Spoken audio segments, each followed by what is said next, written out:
because you're watching the recording that I just started on.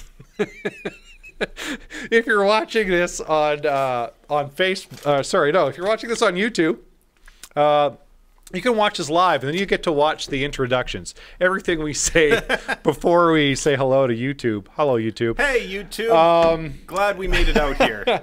Everything we say before that, you can watch that on Facebook Live, facebook.com/Bourbon Zeppelins. If you're more into Instagram, you can't actually watch us live there, but you can look at our 2 photos and our 90-odd followers from the Middle East. Instagram.com/Bourbon Zeppelins. And we're up to almost 100 followers on Instagram. We're at like 98, I think. We keep hovering between 98 and 97. It's super popular in the Middle East. So amused. Not super popular. Like super popular in the Middle East. 90 followers is not super popular by any metric. But, I mean, compared to my other Instagram account, super popular. And if you want to follow us on Twitter, where pretty much the only thing that we ever really tweet there is a reminder that this show's exists. Coming up. Twitter.com/BNZ show. You can see all of that at the bottom. Right down here. Down there. Oh, hey. Yeah. I was just wondering how many Instagram followers I have on my Instagram that I post a picture a month. Maybe. I've got 131 followers. Wow. You got more than me. Do you post on Instagram ever? I do. I post on it. I mean, not a lot, but I post on it a fair amount. Every now and then I post. Oh, I'm already following you. Yeah, I know. I already got you. We follow each other. Maybe I should unfollow you just to make our numbers a little closer. Apparently, it sounds like I won't be missing anything. So no, not if you follow me.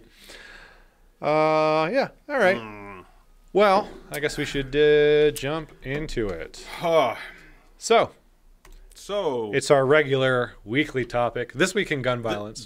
The weekly shooting will feature this week, of course, the Texas church shooting Sunday morning. Yeah, we were a little cheaty last week, so I feel better about this. This one's a bona fide one? No, I don't actually feel better about this. No, but I did feel. I honestly did feel a little bit let down that we didn't have a shooting to talk about last week. And then we did, and then no, and yeah, we were a little bit cheeky about it last week. This week we're back to full on tragedy. With insanity.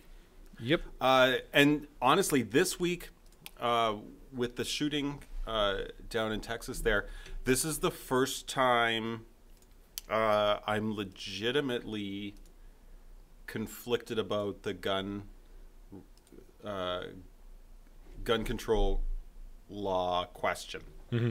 Because this time it legitimately was a good guy with a gun stopping a bad guy with a gun.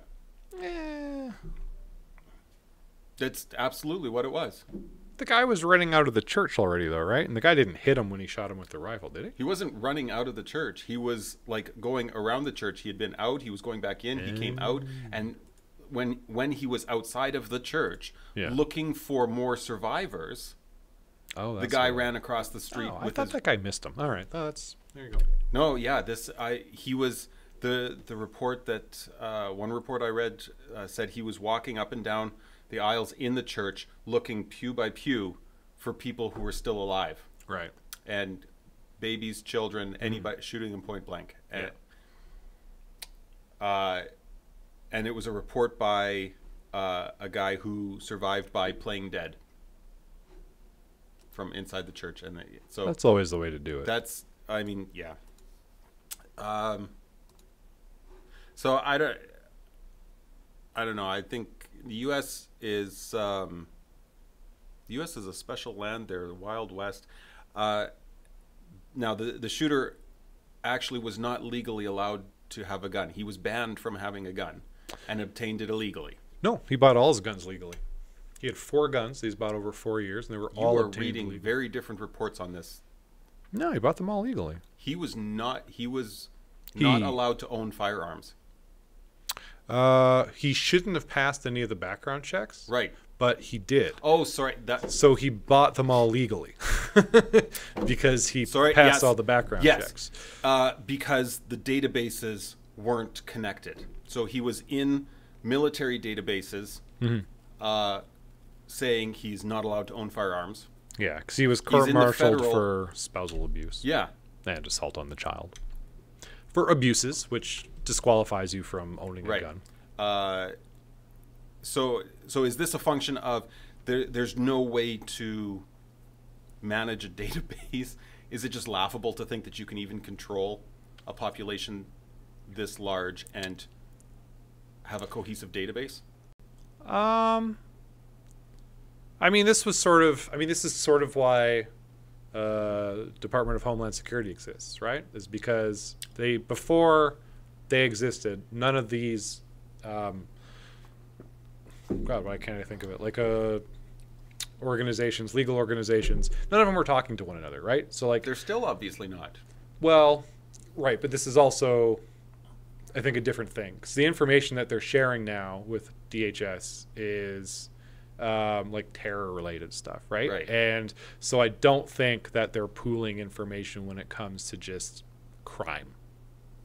Right. So if they were to start sharing some of this, I'm for lack of a better term, low-level information, you know that the citizenry would go all up in arms, crazy that the government has too much information on them. And I'm not sure I necessarily disagree with that sentiment in some cases. Sure, but I mean, being convicted of a crime isn't really low-level information, right? This isn't, you know, the government knows, you know, what brand of toilet paper I use. This is the government knows that someone who wants to buy a gun has been convicted of something that is actually a very good indicator as to whether or not they're going to shoot somebody later with a gun that they bought. Right. So does that information just become public knowledge? Oh, no, definitely not. See, I mean, eventually, if it's in like a government database, if it's in a database, yeah, it kind of does become public knowledge. But I mean, WikiLeaks will tell you eventually. Should it become public knowledge? No, I disagree. Okay, and the reason I ask that is because if everybody who's selling a gun essentially needs to have easy access to that, yeah, that's like half step away from public knowledge. Right. I mean, is it an important half step? It is. So I mean, it sort of depends on how it's architected, right? Like, poorly if the government's doing it. Well, I mean, it depends who they pay too much money to do it, right? So get the guys who did Obamacare websites. Don't get anyone who builds websites. Web developers are the worst at developing anything. Any sort of structured data. Web developers should not be allowed to touch databases. God, no. We just want to be able to display it to people. We don't want to have to secure it. Like, give me a break, man. Like, that adds so many performance issues. But yeah, so if you have if you're a gun seller, you need to be able to basically take this guy's ID, I guess, scan it, have it go somewhere and come back in a reasonable amount of time to let you know whether or not this guy should be able to buy a gun. Fake IDs. Yeah, I mean, obviously, right? But I mean, there has to be more to it than that, right? I mean, you do what you can, and then you have to ensure that, you know, you're actually recording the information, making sure the pictures match. And I get that fake IDs have matching pictures already, but yeah, but so you have to take reasonable steps. And that's all you can really ask for, is just to be reasonable. And there are plenty of people that are saying they're already doing all the reasonable things. It's just happenstance that this guy slipped through. That may or may not be true. I don't know. Like, had he been convicted by not by the military, but just like by the Dallas police or wherever it was that it happened. Yeah. Had he been convicted by them, would that have been in the database that people would have seen, right? Because I don't know. I literally don't know where this data is warehoused. I don't know how it's stored. I don't know how it gets there. I really don't know.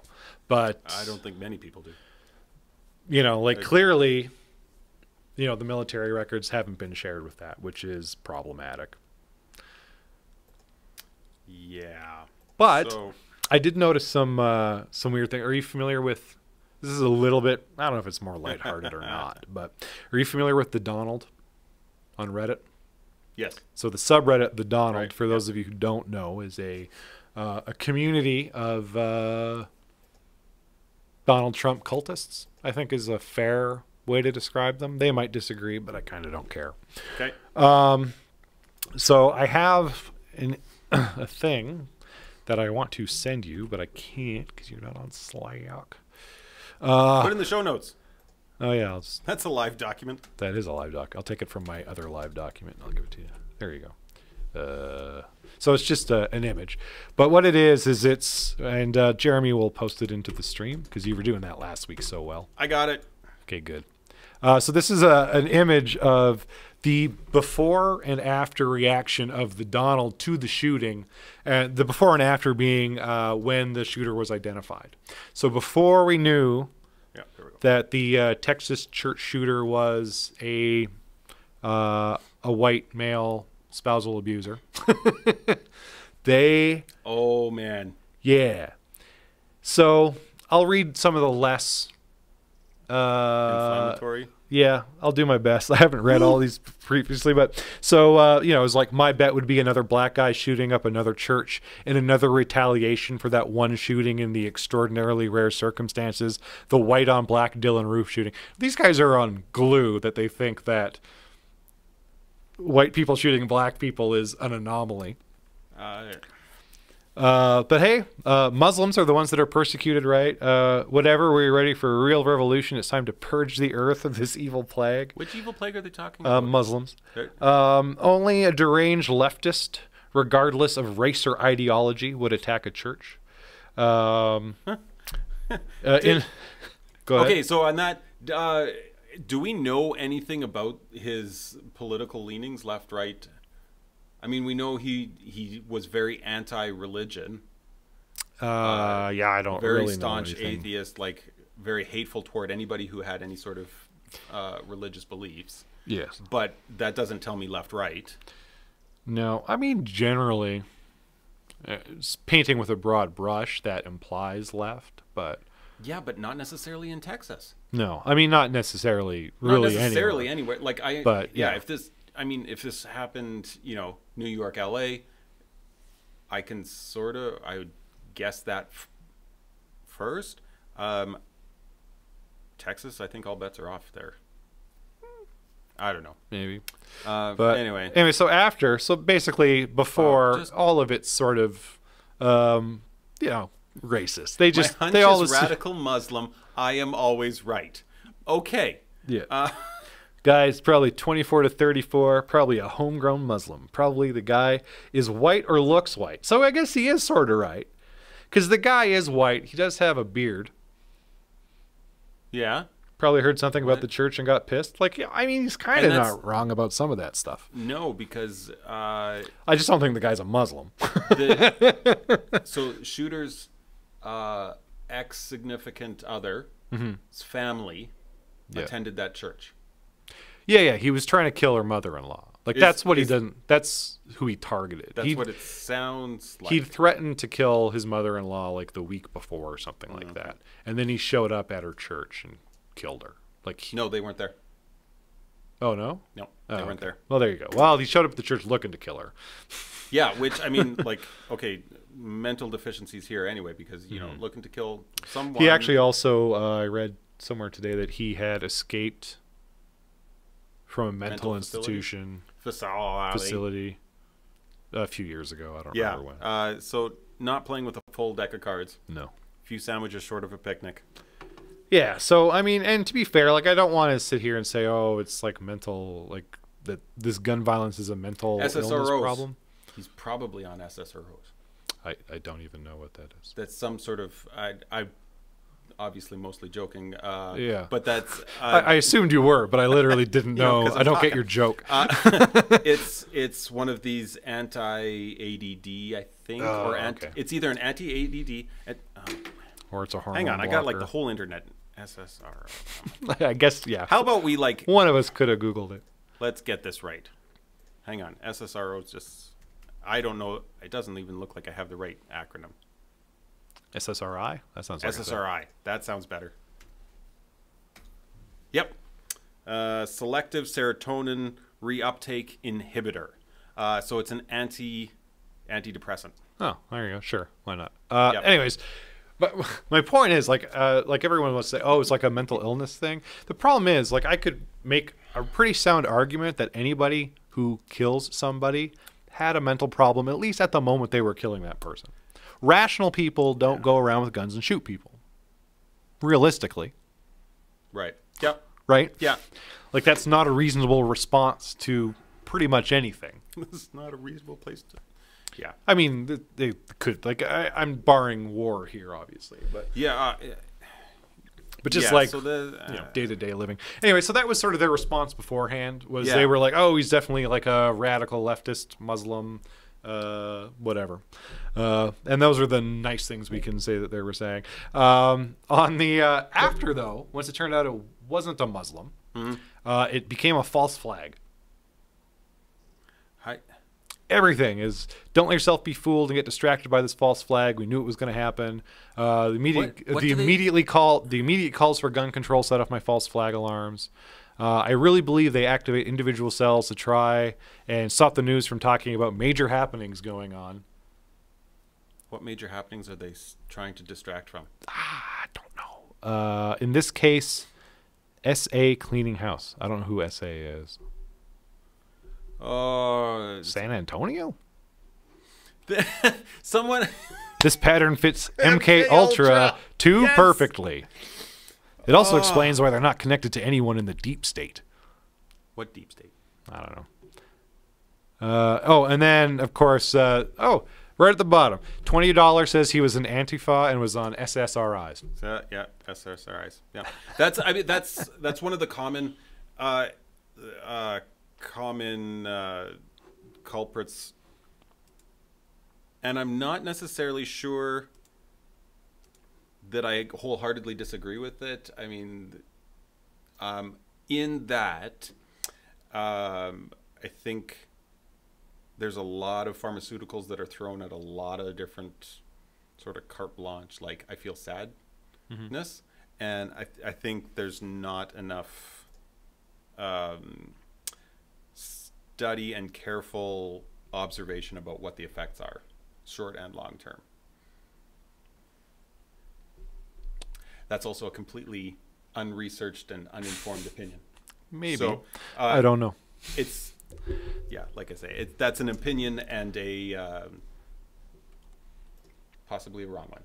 Okay, that's fair. I'll give it that. Anyway. So there is another shooting.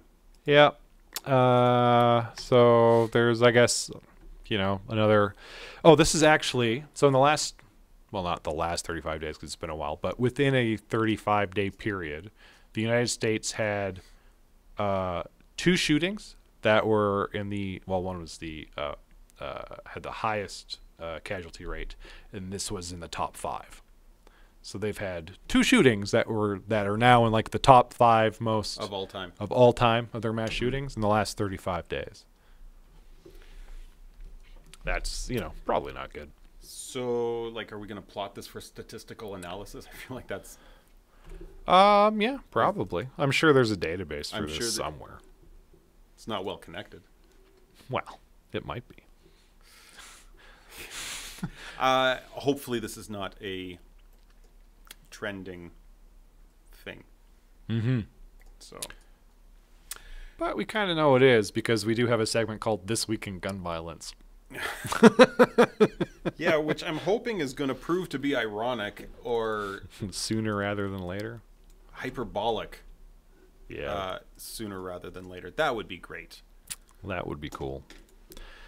All right. Well, let's move on to our more political. Well, more political. What's more political than gun control, right? Bringing it on home. Coming back to Canada. Our new Governor General, newish Governor General, or new to me Governor General. She's been Governor General for like a month, I think. Okay, good. So she is new. Yes. It's not that I just wasn't paying attention. No. I think it was like, maybe almost exactly a month ago where she became Governor General. I could be really wrong about that. Right. Anyways, so our Governor General got into some hot water. So if you don't know who Julie Payette is, she is an astronaut.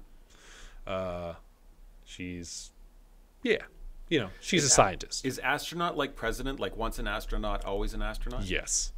There's very few.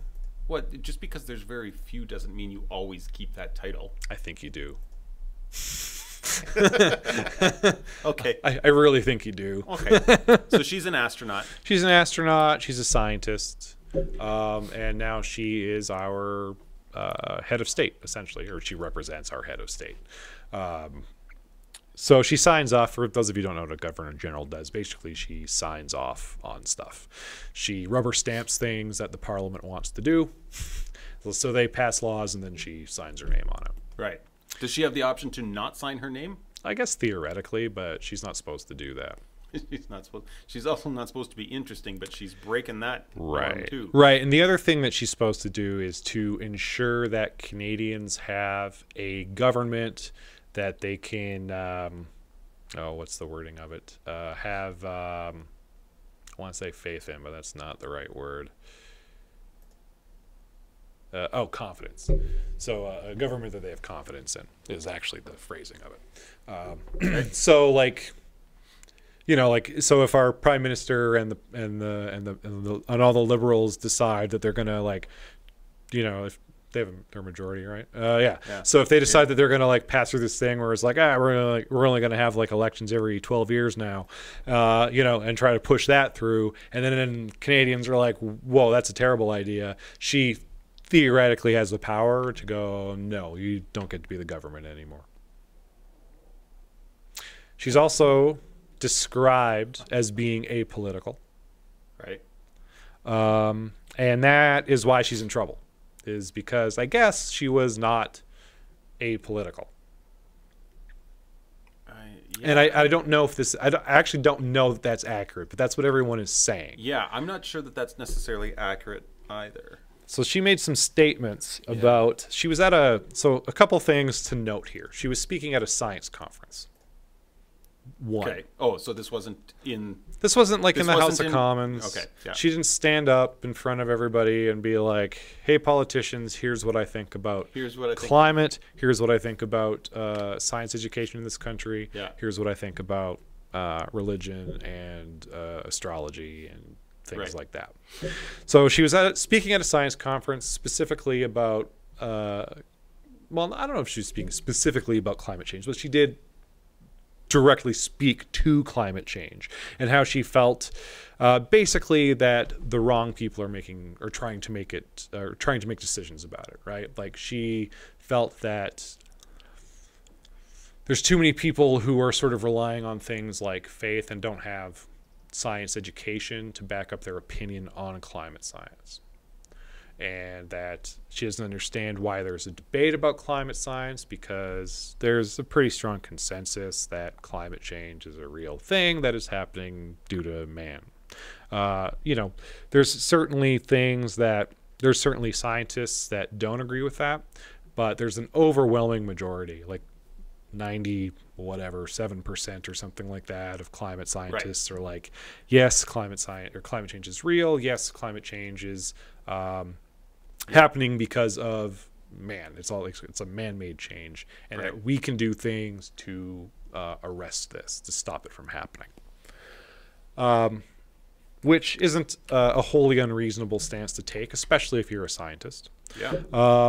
And I can understand, why she would, kind of make comments about people who believe in horoscopes, and I understand maybe her stance on religion and people who are making decisions on stuff based on their religious beliefs as opposed to things that you would consider to be facts. Right. So this caught her in a lot of trouble with, the general public, I think, and maybe some politicians. I've really kind of only been following the general public backlash of this, so I actually don't know who's spoken out against her. I think Andrew Scheer did politically, but beyond that, I don't know. I think I heard reference. The reason I say I think is because I only heard someone commenting about him commenting on her. Okay, yeah. So I don't actually know what he said, if anything. So, I'm just going to read some tweets that I've been following Julie Payette, like not the hashtag, but just her mentions basically. Right. Yeah. People complaining about her. So Julie Payette has failed as a governor general and must resign. Two-fisted Julie Payette, the woman to whom the prime minister answers, has declared militant atheism to be Canada's state religion. The Canadian elite has responded about bloody time. How much freedom? Sorry, that's an ad for something. Please silence Julie Payette. Did she spend too long in space? Yeah, so that's sort of like one response to it. A lot of other people are also coming to her defense, saying, hey, it's about time. She's a scientist. Why shouldn't she talk about science? Like, should she to a science conference? And also today she did, or not today, but after that speech, she did make. She was talking about how much she appreciates Canada's freedom of religion and tolerance. Now that I didn't actually see this, so I don't know, how it sounded or, how sincere it is. If this is just like a political thing, she got in trouble and they were like, you have to go apologize now. Like, it's not like, I'm sure she's fine with the religious tolerance in Canada. Like, I'm sure, like, I don't think she actually is a militant atheist and is calling for that to be Canada's state religion, which also, does Canada have a state religion? No. Yeah, I didn't think so. No. Right? So, like, I don't know what this guy thinks Canada's state religion is, but it might as well be atheism. It's as much atheism as it is anything else. Yeah. And I will argue that atheism is not actually a religion. But what are your thoughts on it? Which part? Okay, so what does she actually say that, like, what statements are people actually taking umbrage with? She basically had incredulity. It was her tone more than anything. She was like, can you believe we still live in a world where people think that they can tell things about us based on the stars and the planets and how they're aligned? And she sort of takes a dig at, I think, creationism. There's something about... And she also claimed that man-made climate change is a fact. And for that's offensive to a lot of people also. Okay, so on the, like, can you believe that there's still people that believe that, the astrology part? I don't subscribe to an astrology sort of having any sort of validity myself. I'm not really all that keen on saying to, like, large population, can you believe these people believe that? I'm like, what's, like, so what are they hurting? Why, like, what are they hurting you in believing something like that? Like, well, I mean, it depends, right? So if they're making decisions based on that, but she's not actually, like, connecting those dots. She's just not directly. It could just be. Can you believe they believe that? That's not cool to me. If she were to say, these people believe this, and they're making decisions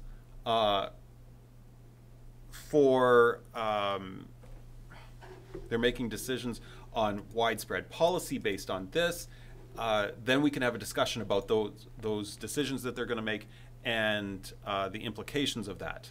But just attacking what someone believes without, like, a further purpose? Well, I think her point was, and you have to remember that English isn't her first language. She is French. So, and this speech was mostly in English. Okay. Like, the comments she's catching flack for were in English. So I'm just saying there might just be something lost in translation here. She might have, accidentally a word or something. But regardless, I think her message really is about science education, and if you if you believe in science, you believe in the scientific method, yes, right, and you accept it, then how can you also accept astrology as being real? There is a correlation there, I think, to people who are like, the stars and the planets affect my fate, and I imagine the Venn diagram. Yeah. Probably mostly a circle for people who are like, I don't really accept science as being a truth, as being a fact. Right, but those are two different questions, right? Science and the scientific method is not does not preclude being able to subscribe to astrology. The idea that like the stars and that's and the stars position, that has something to do with my fate. How do you apply the scientific method to that? Well, you test it. You go, okay, let's look at the stars and their position and how it affected my life. Is it the same every time for everybody? Who's this like is my fate the same as anyone? Like, there's ways to develop protocols to test this sort of thing. There absolutely is, and you can apply that. And scientists know this. People have, not tried, I don't think, very seriously to prove it or disprove it one way or the other, because at some point you have to go, well, this is nonsense. Why are we going to waste time? Like, it's very clearly nonsense. We need to not waste our time proving to you that where the constellations are when you were born doesn't affect the rest of your life.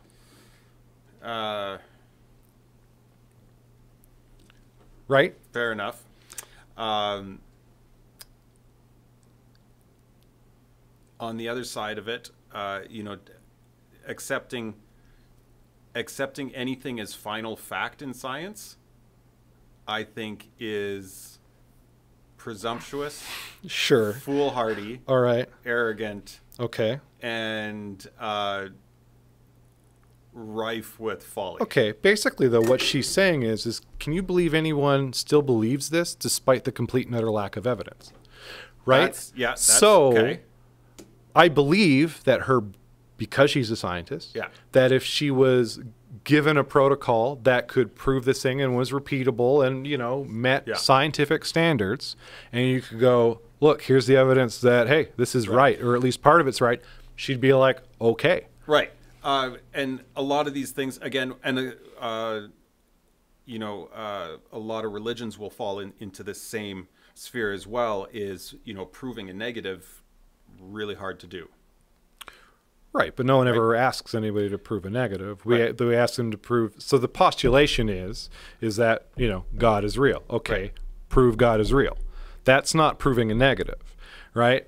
Then they turn around and they go, well, just prove that he doesn't exist. This is, religious people telling atheists, you need to prove a negative. Prove it, right, which is not how it works. Exactly. So instead of either side trying to convince the other side by saying, okay, prove to me that I'm wrong, prove that I'm not right. Mm-hmm. What can we prove? You have to prove the statement, right? If you're postulating that something exists, or something has an effect, then let's create a protocol that can test that in a measurable way. Right.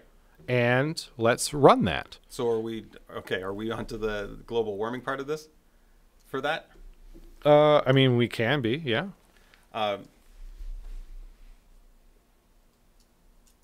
Or what were you what do you? Well, I was still on the religion thing, or the horoscope thing, just anything, right? It all falls under the same oeuvre, right? And there again, I go back to why, what are we trying to accomplish here, right? Well, because, I can bring this back to something that's happening right now in Alberta. Yeah. So Bill 24 is the GSA thing that I sort of mentioned in the show last week. Yeah. So the Gay Straight Alliance, this is something where people want these to be, so the idea is there'd be a Gay Straight Alliance in the school. Yep. And if your kid joined it, no one would tell you. Right. So generally speaking, the opposition to this is coming from people with a religious bent because they have issues with it due to the way their religion has been taught to them. Okay. All right. I'm not going to say because of their religion because I don't actually know what's written down there, but a lot of people will point to their religion and say, God doesn't like gay people, so I don't like gay people. I can't accept that sort of thing. So the stupid people, yeah. That happens, right? So you see a lot of that. You see people trying to push things. So Jason Kenney just became the leader. He has a long history of voting against gay people. He is known to be very conservative. He is against gay people, against gay rights, not gay people, but against letting gay people live their lives like actual human beings. Yeah. He has been described by I think it was CNN. Maybe it was NBC, something like that, way back when, as an anti-abortionist. Okay. A lot of anti-abortionists tend to also fall under this through religion and use the Bible or whatever, their religious teachings as a reason to be against abortion and to be against gay rights. And so people are trying to pass laws and legislation that affect everybody based on their religion. So if you want to do that, that's fine. But can you try to prove to me that the things you're worried about are things you need to worry about? Because they always talk about how we're, these babies, mother's going to go to hell or sin and all of that stuff. That's usually how it comes up, is fire and brimstone, essentially, right? And if you're going to make that postulation and try to pass laws based on religious beliefs, then I think it's only fair that you can back that up by proving to people that the religious beliefs are literal things we need to worry about. Yeah. That being said, everyone's free to, practice their religion. Right. Go practice your religion, but you can't, from my perspective, use it as a platform to create social policy. Well, I mean, everybody uses a system of beliefs to create social policy, right? Everybody has their own system of beliefs. Right, but if you're falling back on... whether it doesn't include a God. Sure, but if you're falling back on, we can't do this because we're going to go to hell or there's going to be a flood, that sort of thing. Well, it's if this is what's taught in my religion, then this is the system of beliefs that I take on as a person. And so it's my system of belief that says, I would say the policies should be thusly. And that's me as one person advocating for this system of rules. Mm-hmm. And then everybody gets their own hat to throw in the ring. Sure. And then you go for it. Right? Right. But is it unreasonable to ask someone to be able to go, okay, if you think that this needs to happen because of your religious beliefs, and you think this because if we do A, then B is going to follow. Yeah, that's not the problem, though. It quite often is the problem. So, no. Sure. People are always talking about in the States, every time there's a flood, this is because gays can marry in Florida. That's why a hurricane happened. Yeah, but right, you hear it all the time. Really? Absolutely, you do. Oh, Republican leaders down in the States say it all the time. Okay, but we got it. Religious leaders down in the States say it all the time. You hear it all the time from religious leaders, Jeremy. You really do. Maybe I'm just automatically discounting them as the nut jobs. Right, but those are the ones who are vocal. Those are the ones that are getting money and driving people to make phone calls. Yeah. The vocal ones are the ones you need to worry about. Fair enough, and I don't disagree with you there. Mm-hmm. And I would say that no, in a free society, you can't put forward we have to make this policy because if we don't, these are the consequences that are going to follow. Right. That's a silly proposition to put forward because you don't believe in those sequence of events. Right. So why am I even bringing those up if I were to propose those, right? Because you believe that they're real. Right. Now, as far as I'm concerned, from my personal life, in the privacy of my home, I act in according to my convictions and my system of beliefs, right? This only ever comes into play when you were making public policy. Right. And when we're making public policy, that has to be, I mean, like we've discussed before, that has to be like a collaborative discussion. Mm-hmm. And then I really think anybody coming from a religious background does a disservice to the process and to themselves to say, you have to subscribe, we have to do it this way because my God says so. Like that's... Well, that's like that's an inherent issue with a lot of religions, though. Or like you need to proselytize and save people. Like I was saying, everybody, but there's a lot of religions that do that, right? And so, if you are good at your religion, but that has no place in public policy.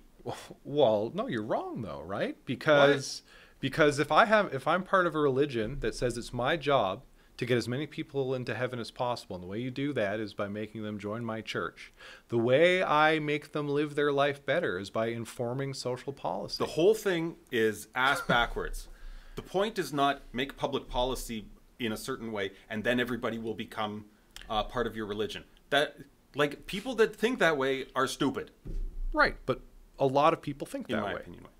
A lot of people think that way, though, right? That's why they push for things like this. I don't want to... Yeah. This can't be legal because my religion forbids it. And if I let it go through, I am tacit in its approval, and the devil's going to get me.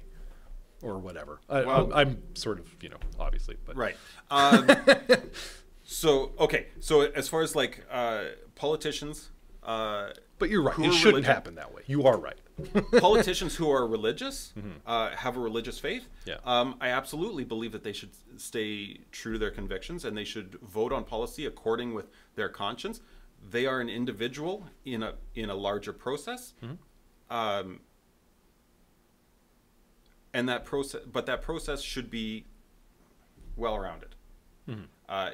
In that.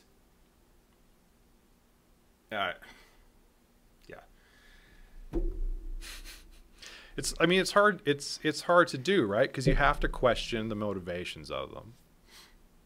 I mean, of anybody. See, but the motivations are, I don't understand. I think maybe the issue that I have is, or the trouble that I'm having right now, is that I don't understand how this gets so complicated. Right? I have a certain system of beliefs. As a democratic, free society, I'm allowed to have those system of beliefs. You are. Where I am involved in forming policy, I'm going to act according to those system of beliefs. And by that same process, I allow everyone else in the room to have their own system of beliefs. Right. And you come together and you reach a consensus as to what's going on. And sure. Yeah, like you're right.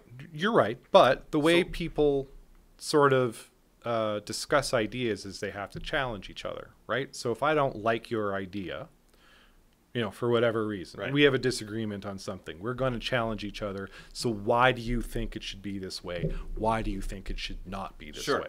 Right? And so if it starts coming down to, well, I think this way because this is a religious teaching, and this might be a very specific thing. I'm just using this as an example. Then the person who's countering you should be able to push back on that and go, okay, if this is something that is, we're really worried about it because of a religious thing, show me evidence that there's reason to be concerned about it from a religious standpoint. Okay. Right? And that is right. So that is the same thing as basically me going, prove your God exists. Essentially. Yeah, but prove to me that your religion has a basis in reality. We can talk about that. Yeah. But at the end of the day, even if I don't convince you of my system of beliefs, or systems of morals or ethics or whatever it is, even if I don't convince you of that, I still get to have my own opinions, right? Oh, absolutely. We have that discussion. And see, and this is where when people can't convince each other that I'm right or you're right, or they can't win someone over to the other side, in society these days, it seems like as soon as you reach that, then, oh, we haven't convinced each other, now we have to hate each other. Yeah. Like, no, you continue to have a dialogue, you continue to have conversations, you continue to come back around to these things and broaden the discussions so that you understand each other better and better, where you're coming from, why you have those beliefs. Slowly they start to understand a broader picture of, okay, yes, this one thing I stand by seems crazy to you in and of itself. But as we have more discussions and as we learn about other parts of our system of beliefs, you start to understand a little bit more about how all the pieces fit together and get a better picture of the whole. Yeah. And then even at the end of the day, if we still don't come to the same agreement, we're individuals. We can have different systems of beliefs. We can still be our own individual selves and don't have to hate each other about it. Yeah. You're right. Why don't people get that? I don't know. People just hate each other. So this actually sort of brings up another interesting thing, a conversation that I sort of half had on Twitter again today, because I have... You have so many conversations. I have lots of conversations. This was a much smaller conversation, but this is actually just an example of, I think, of something that really bothers me about politics, and I think you've sort of also just described it basically. Right. So this is, again, I was sort of reading, I follow the ABLEG hashtag on Twitter, so Alberta legislature. So everyone's talking about GSAs, and there was a guy who is basically against them, and he says, if the chess club, so people are complaining about, they're about the bill. They're against the bill, or about GSAs as a concept? GSAs in general, like so they don't want GSAs in the school, basically because they believe it's teaching curriculum, like it's sex ed without permission from the parents to. Because I believe you still have to give your kids permission to go have sex, like sex ed. I don't actually know. But as opposed to just being a support group, like where there's actual, like they seem to believe that they're going to show up and there's a lesson plan. And today we're going to talk about what it is to be transgendered, as opposed to, oh, look, we've got a group of kids who have questions about stuff and want to talk about their feelings. Right. So this one guy says, I just have to say the chess club has an educational component, as does the science club, the environmental club. If I'm not wrong, political clubs are also allowed in schools. Nothing wrong with that. Why pick on GSAs? Fair question, I think, right? There are things that have curriculum. I get that it's a little different, right? That being said, there isn't actually, as far as I know, an actual curriculum in a GSA. I mean, I sort of understand the tenor of the concern. Right. Yeah, but me too. But I'm just saying. So this is that's just, I'm just painting a picture at this point. So the response to this is, if the chess club attracted the kind of attention from the kind of people that are bananas over GSAs, I'd have some serious questions for the chess club. If every union activist, every ultra pro NDP teacher, every union bot was absolutely all over the chess club, I'd have some major concerns. So this is something, this is sort of, it's not exactly what you were talking about, it's very similar, right? Where he's dismissing something out of hand because he doesn't agree politically with the supporters. And so I sort of called him out on it a bit. We had a bit of a conversation. He doesn't like one guy or whatever. He thinks that the NDP is sneaking stuff into the... They are sneaky. They're gonna actually. I can probably actually find the actual tweet, because I do have my tweet deck open. What do you say?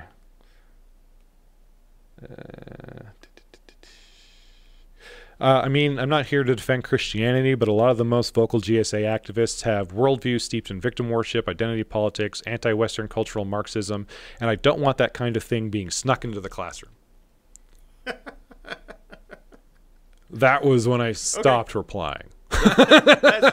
That's when you stopped? Yeah. Oh, I was just like, I would have gotten in there. I was just like, I don't think this guy can be reasoned with. Because basically I was just trying to point out that, you shouldn't dismiss something out of hand just because you don't agree with the people, right? Yeah. And then he does admit that GSAs have merit. He just doesn't like particular people that are involved with it. There's a guy, Dr. Christopher Wells, who he's got a PhD. All of his research is in like about sexuality and transgender and all that sort of stuff. And he's like writes policy in regards to GSAs. If you read his bio, he's probably the most qualified person to be involved with GSAs. Yeah. But this guy doesn't like him because he posted a political cartoon. Like, he didn't draw a political cartoon, but he posted one that basically and it depends on how you interpret it. Okay. So what it is there's a guy, and I can understand why people are offended by it. So there's a guy wearing like a balaclava holding a knife. Yeah. And in front of him, there's a guy on his knees. Mm-hmm. Now, the guy standing with the knife has a cross on him. Okay. And the guy on his knees has a rainbow flag on him. Yeah. And then the shadows being cast on the wall behind them, it's a Nazi holding a gun to a kneeling person with a swastika on it, too, a Jewish guy. Right. So I can see, so there's two ways you can interpret this, right? You can look at it and go, this guy thinks that Christians are Nazis, which is, I think, how this guy's taking it, because he's, and I can see how he gets there. As bad as not, or doing the same, they're oppressing someone who, right. Yeah, okay. Or he's comparing the plight of gay people being oppressed by a religion to a religion being oppressed by an ideology.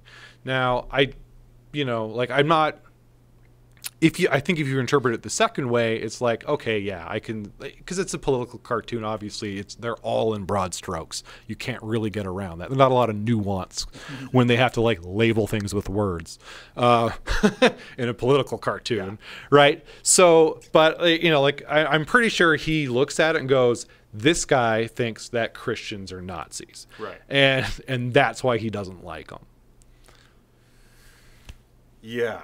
Because I asked him to like give me specific examples besides the political cartoon. And he couldn't come. He doesn't. He called them radical, anti-conservative, anti-Christian ideology.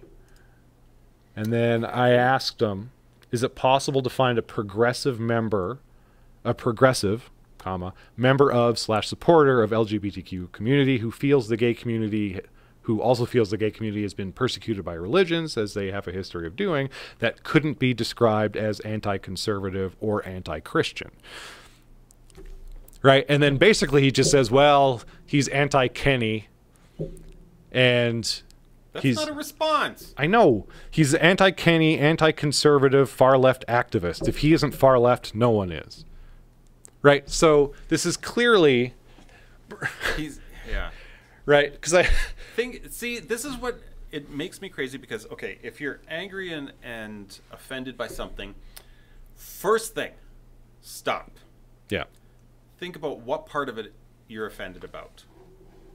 Figure out what is offending you. Then figure out why you're offended by it. Figure out what the message is that's being portrayed. And if you're really with it, try to put yourself in the position of the person who is offending you and figure out what's driving them to make that statement that's offending you. That would be empathy, which is always good to have. And I always get empathy and sympathy confused. Yeah, they're different things. They sound so similar. They do sound the same, and people will oftentimes, I don't know if they do it on purpose, but they use it incorrectly as a way as, oh, why should I have sympathy for this poor guy? Like, right. No. I don't want you to have sympathy necessarily. I just want you to think about maybe how he got there and why he is where he is and how he's feeling right now. Right. When you call him a lazy, drug-addicted sack of garbage who doesn't deserve your help. Sympathy is feeling sorry for someone. Yes. Empathy is actually understanding their plight. Right. Or understanding their and you can't right. So, and you can't do that. You can't have empathy for somebody if you don't talk to them. That's what I'm which is what you're just said. Yes, I reiterated before you talk to them. Well, I'm saying before you even talk to them, try to have empathy. Try to figure out like what if they're if they're making some sort of statement or comment or something that's offending you. First of all, are they trying to offend you, or are they just lashing out because they're angry about something? Like, do you have to get offended by it, or like, why are they angry? Figure that out. Solve a problem before you make another one. Right. Oh, absolutely. And this is the problem with echo chambers. We are going way off the rails on this. I'm going to take us further off the rails because this is supposed to be about Julie Payette's speech, but we're going to go a little bit further off the rails with this. So this is a little bit about, we're going to move into freedom of speech for a little bit here. Okay. So a lot of communities, and because I spend a lot of time on Twitter, I'm going to use Twitter as an example because they've sort of been doing this. Over the years, Twitter has been getting progressively more ban happy a little bit, right? Where they're now starting to ban users for, hate speech or harassment or whatever. And so they have to make up their own rules and their own decisions in terms of what qualifies for things that should be bannable. Ban-worthy infringements. So I was listening to, a lot of people sort of make the argument that if it's hate speech, so if it's like a Nazi, like a white supremacist, I just don't want to use the word Nazi anymore. If it's because it's sort of lost all meaning to me because of another thing that I was listening to, but. Where a guy it was a freedom of speech debate, and the whole time the guy just kept saying, "I just want to stop Nazis from spreading their nonsense, Nazi, Nazi, Nazi." And I'm like, "Can we?" Lost all meeting. I get it. Can we get off? At any rate, yeah. so for a lot of people, it's like, well, if it's a white supremacist and he's on Twitter and he's saying, let's kill all the brown people. That's actually hate speech. Or that's actually an offense that you can be charged with? In Canada. Can you not in the States? No. That's not inciting violence? It would be questionable. That would be the kind of thing. Questionable? Yeah. That's okay. Anyway, sorry. They just believe, well, okay, maybe if you're saying kill, but if you're like, all of them deserve to die, that's still hate speech in Canada, but probably not in... But you're allowed to do that in the States? Yeah. Oh, okay. Well, at least they have guns. Yeah. Anyways, so a lot of seemingly rational people think that this is a good idea to stop like white supremacists or whoever, from spewing hate speech. Being angry. Well, I'm going to, this is what it's going to go to. Yeah, calling for people's death or whatever, and getting rid of them off the platform, getting rid of them from like Twitter. People think this is a good idea. Getting rid of them from Facebook, getting rid of them from Reddit. Like Reddit just had a huge thing where they banned a whole bunch of hate subreddits, and a lot of people are applauding this. I think this is a bad idea. Yep. For a bunch of reasons. For one, I don't get offended by a lot of things. There's a couple of words that do offend me. I would prefer people use them around me so I know who they are. Right? Like, just make it clear to me. Like, just, it sort of tells me everything I need to know about you. Right? So there's context and stuff that's also important, obviously. But I will say this. If you use a word that's offensive to somebody, like if you use a word and I say, hey, I'd prefer if you don't do that, and you continue to use that word, that tells me everything I need to know. Well, yeah, really. It speaks volumes about character. Right. Okay, so I'm going to use the word retarded as an example here. I was going to use moist. I'm going to use retarded because it's close to home for me. But so if someone says, hey, so-and-so, this guy is mentally retarded, and I go, so there's ways you can sort of interpret that, right? So it's either this guy's a jerk, or he means well and he just doesn't maybe understand there's a lot of baggage with that word, and so maybe we shouldn't be throwing that around. Right? So you can try to correct them, right? And you can be like, hey, maybe use developmentally delayed or whatever, whatever the current flavor of the week is for your particular term. For the particular term, right? And then if they just decide to ignore you, Well, there you go. There's your answer about what this guy is. Right? And so, I mean, like, that's really important. Like, I used to use, like, a lot of people our age, you know, I used to use, you know, gay slurs, not in a derogatory, like, not as on purpose derogatory way, really. Like, it was a pejorative, right? Like, but I never was like, oh, I don't like gay people. It's just, you know, this is just the word I use to describe, right? And I remember once I was, my buddy's brother is gay. And I said it in front of him. I was describing something and I was like, you know, that guy's a whatever. And he just looked at me and he was like, I can't believe you just said that. He's like, do you not understand like how that makes me feel? And then he like started to almost cry and laughed. And I've never said it since. Like I can't even say it now. Right. Like, right. But there are people who would also go like, suck it up. Freedom of speech. I can say whatever I want. Under the freedom of speech banner. Yeah. Yeah. Yeah. You can say whatever you want. Yeah. It's true. It kind of makes you a jerk, but. And sorry, I guess the broader idea here is burying speech like that and hiding these ideas doesn't make them go away. Right. So, so if someone is a white supremacist and you tell them, hey, you go stand in the corner with all the other white supremacists. Now, everybody they know is a white supremacist. Yeah. So they will never be challenged on their ideas. And then they could run into other people and convince them that, hey, me and these, you know, 25 other dudes, you know, we don't like black people. And here's why. And they're going to go, oh, well, maybe I should go stand in the corner with these guys. Yeah. And we will never know. Right? That idea will fester. Yeah.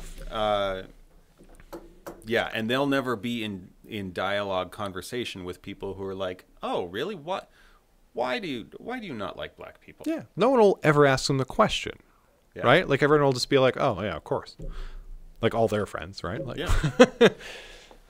And then law enforcement agencies, it's harder for them to track and stuff like that. Like I'd say this, you know, like, yes, it obviously, you know, I don't agree with the things that these people are saying. But I think it's important to be able to identify who they are. Well, yeah, for a whole host of reasons. I mean, that being said, I've never been the target of harassment online.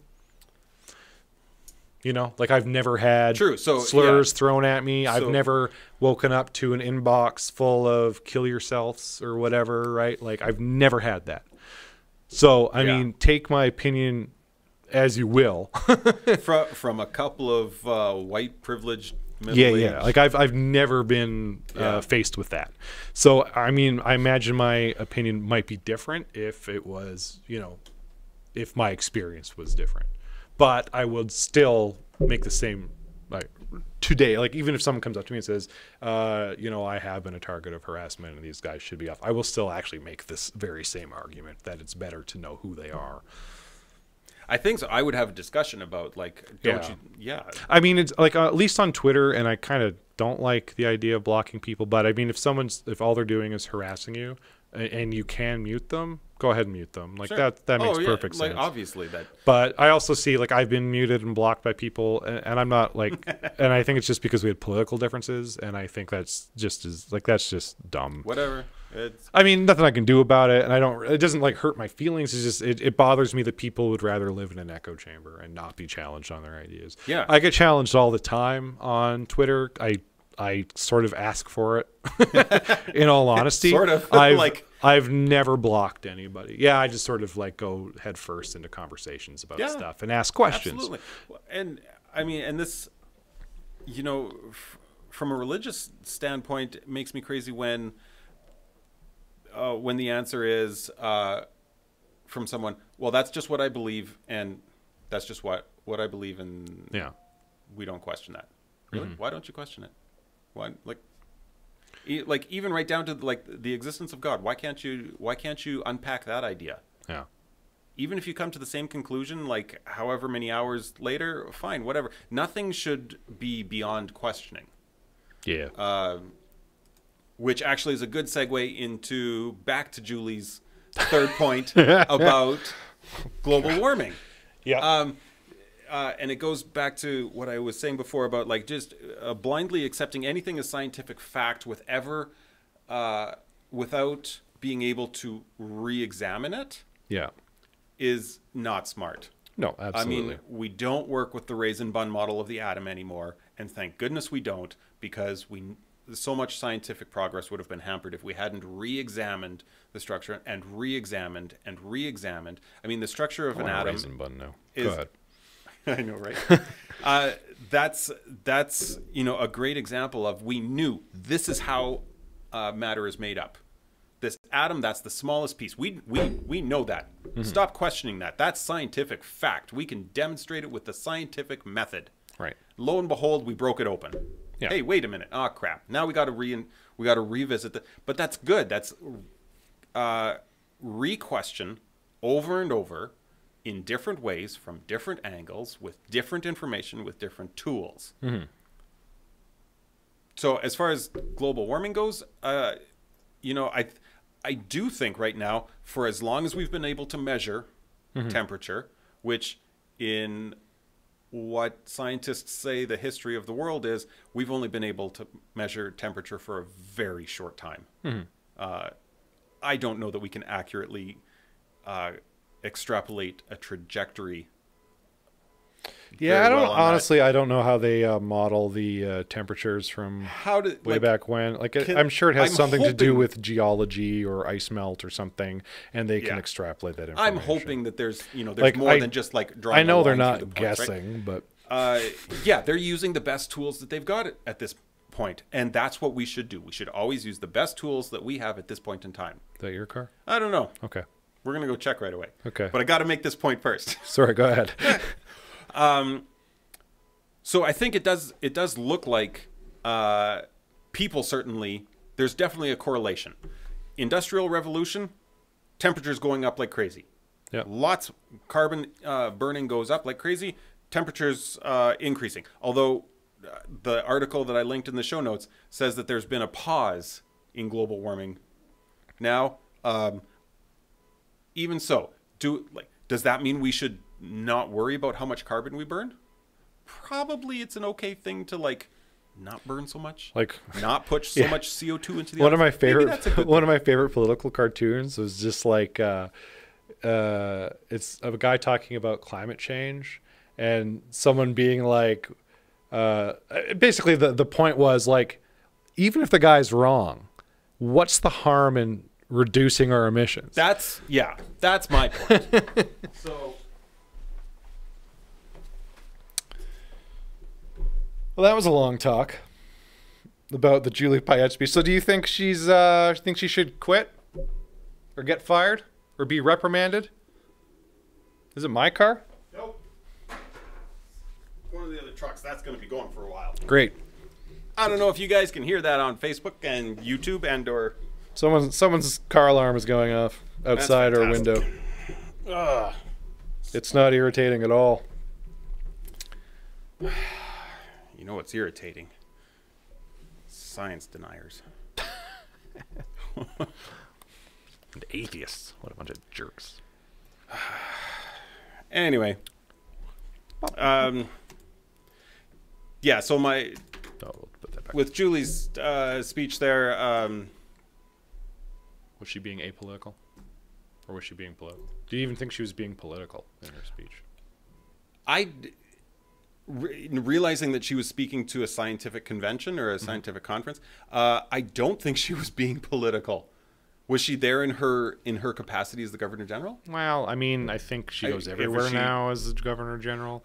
Fine, but again, it's you're talking it's consider the audience and what she Yeah, she's a scientist. Talking to scientists who happens to be a Governor General. Scientific stuff. Yeah.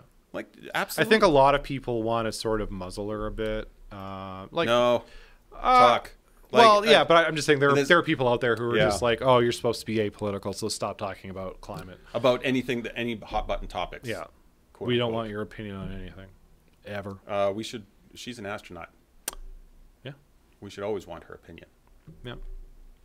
I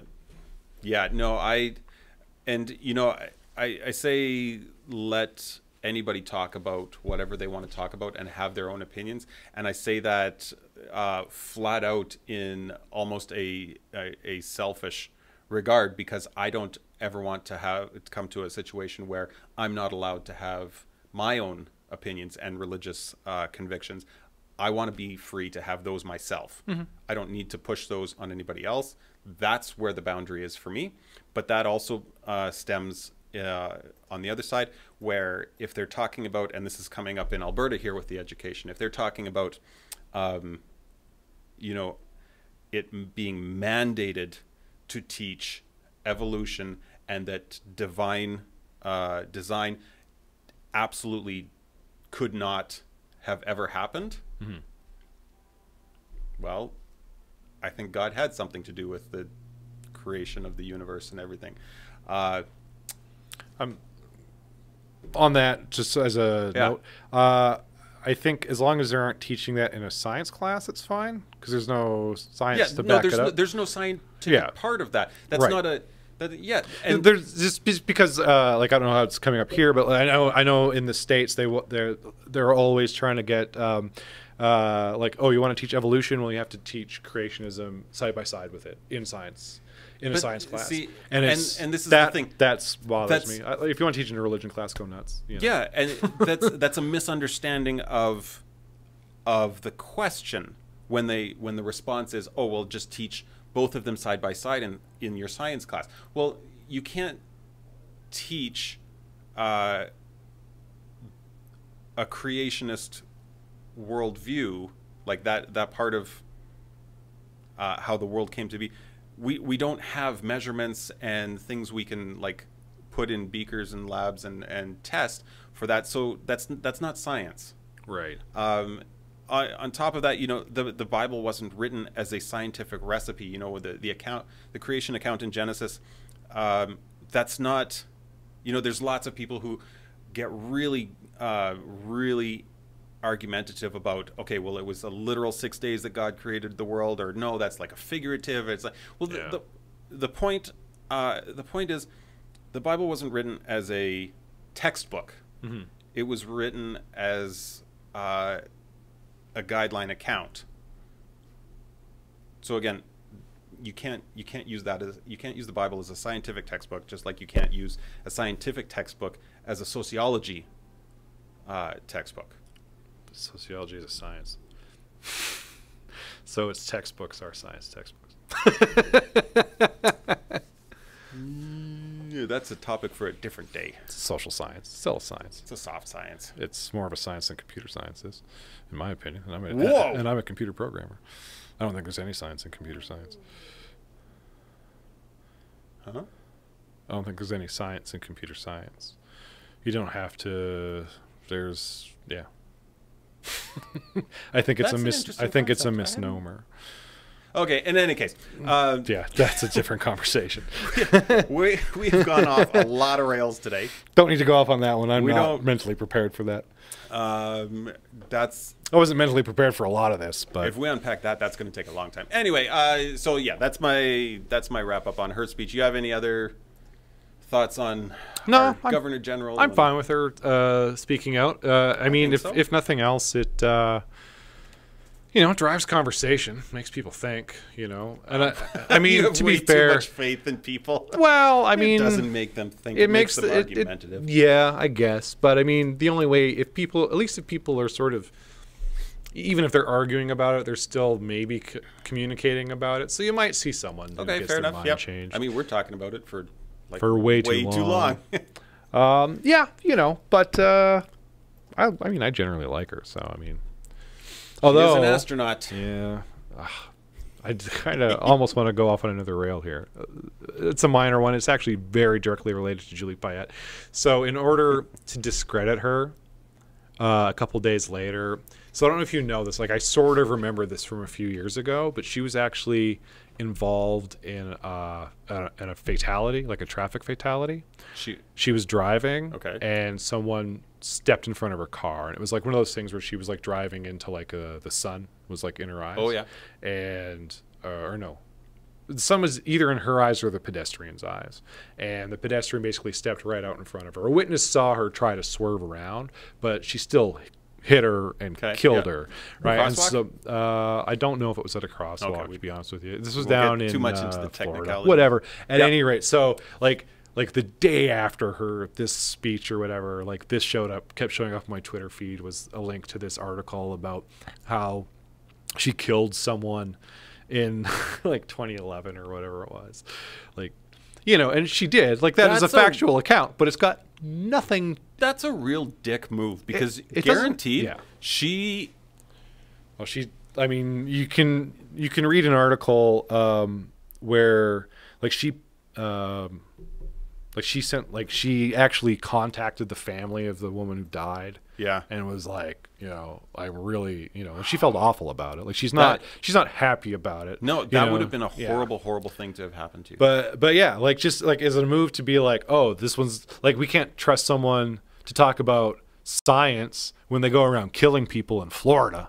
You know, like that's supposed to be the reaction, right? And unfortunately, people fall for it, right? Like, there are definitely people out there who read that article and went, "Oh, well, I can't believe anything she says." Like, I knew she was untrustworthy with all of our talk about climate change, and now I've got evidence. Anywho, so we can move on from Julie Payette. Finally, Julie Payette. I knew this would be a good source of conversation. I didn't think it would go quite that long. Well, no, I did. There's going to be. Wow, we went off on a couple of things. Like, there was some stuff I knew we'd get into, and there was a couple of things I didn't think we would. So, we got killer robots, hey? Killer robots. Killer robot tank. About time. Yeah. So there is a petition being sent out by scientists, I think, to Australia and Canada, telling like our prime minister and their prime minister, you guys need to get a handle on killer robots before they become a real problem.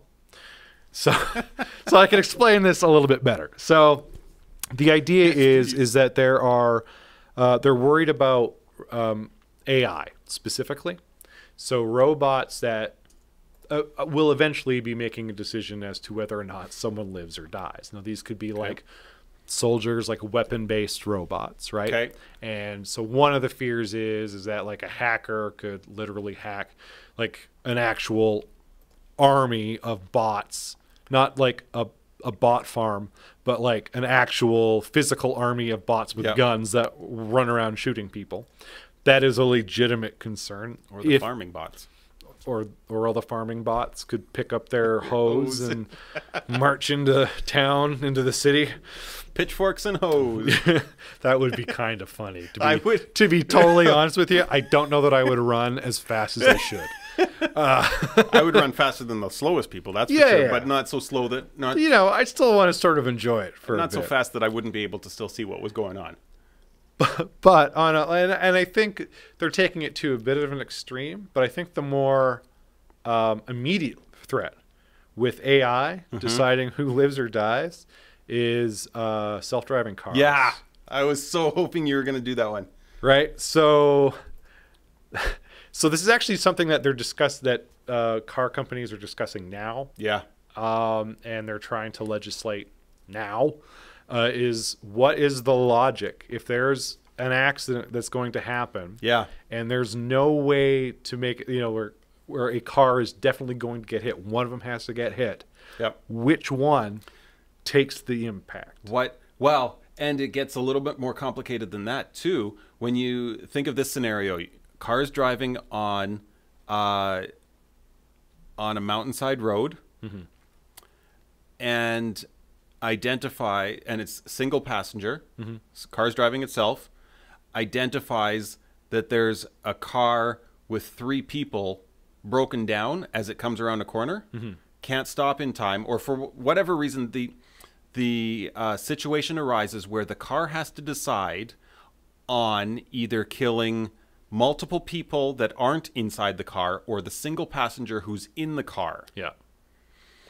Because now you have a car that might kill you if the logic is such that it's decided that in order to save more human lives, the one human life that is you, that's inside your car, kills you. That's the trolley problem. That is that's a legitimate issue that they're going to have to deal with. Another one that people don't really think about is you have two self-driving cars, each with a single passenger. The cars know who these people are, like know who their drivers are. They know how much money they make. They know how many kids they have. They know everything about them.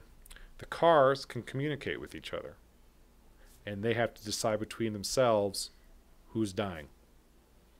Yeah. The only way that they don't both potentially die is one of them has to like swerve off the road exactly, or something like that, right? So then your cars have to make a value proposition, like, right? Like, how does that work? Like, I do not envy programmers that have to deal with this issue. Oh, it's not the programmers; it's their project managers. Well, like the designers, and even being the guy to implement it, I wouldn't want to write that code. No, it's true. Right? Yeah, like, fair I enough. would not want to be the guy to write. Like, you could come to me and be like, here's the plan. You had nothing to do with it. You had no input. Just make this happen. No, thank you. You give that to somebody else. I'm going to flip burgers. I'm not doing that. Yeah, absolutely. Dave's out. Like, yeah. Yeah, I'm incredibly intrigued that this is going to be a problem that has to get solved within our lifetime. It has to get solved fast. Because very quickly, more and more machines are in positions that are protecting or sacrificing human life. Yeah. Well, they're going to be in that position for sure, right? Like, because self-driving cars. Let's be real. Oh, we're close. That's happening. Tesla's got it. Yeah. To a somewhat extent. They're like super close. They have like how many millions of miles, and they had like one incident or something. Yeah, and so what exactly is the Tesla self-driving stuff? What do you mean? I think you're asking me a question I can't answer. This is the first question you can't answer? Well, no, I think you're asking me a question that I can't even bullshit my way through because I don't understand, because I'm not Elon Musk. How much? Well, I guess my question is, how much self-driving capability does Tesla currently have? Oh, they have a lot. They were testing their self-driving car for a long time. Yeah. And they've had millions and millions of miles, I believe, and I think one incident. Yeah. Where they actually got into an accident and not just a near miss. Yeah. And and the thing is that accident, if I remember right, they looked at all of the information from it, and no human driver would have been able to avoid that accident. Yeah. So, of course, every 16-year-old boy is like, yeah, I could have, like, I wouldn't have gotten into that accident. So, yeah, it's gonna come this question of like, okay, we trust our own abilities more than we trust any autopilot. How's the adoption of this idea going to come along? It's going to be tough, right? Like it's a hard sell. One of the, what company was it? The CEO of a car manufacturer. I want to say maybe Subaru or Mercedes, something like that. He was actually asked about,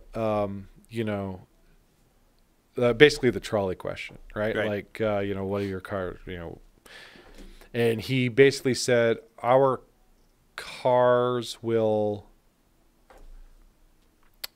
I can't remember exactly which way he went with it. He either said we'd never make a car that would kill the passengers, or which makes more sense.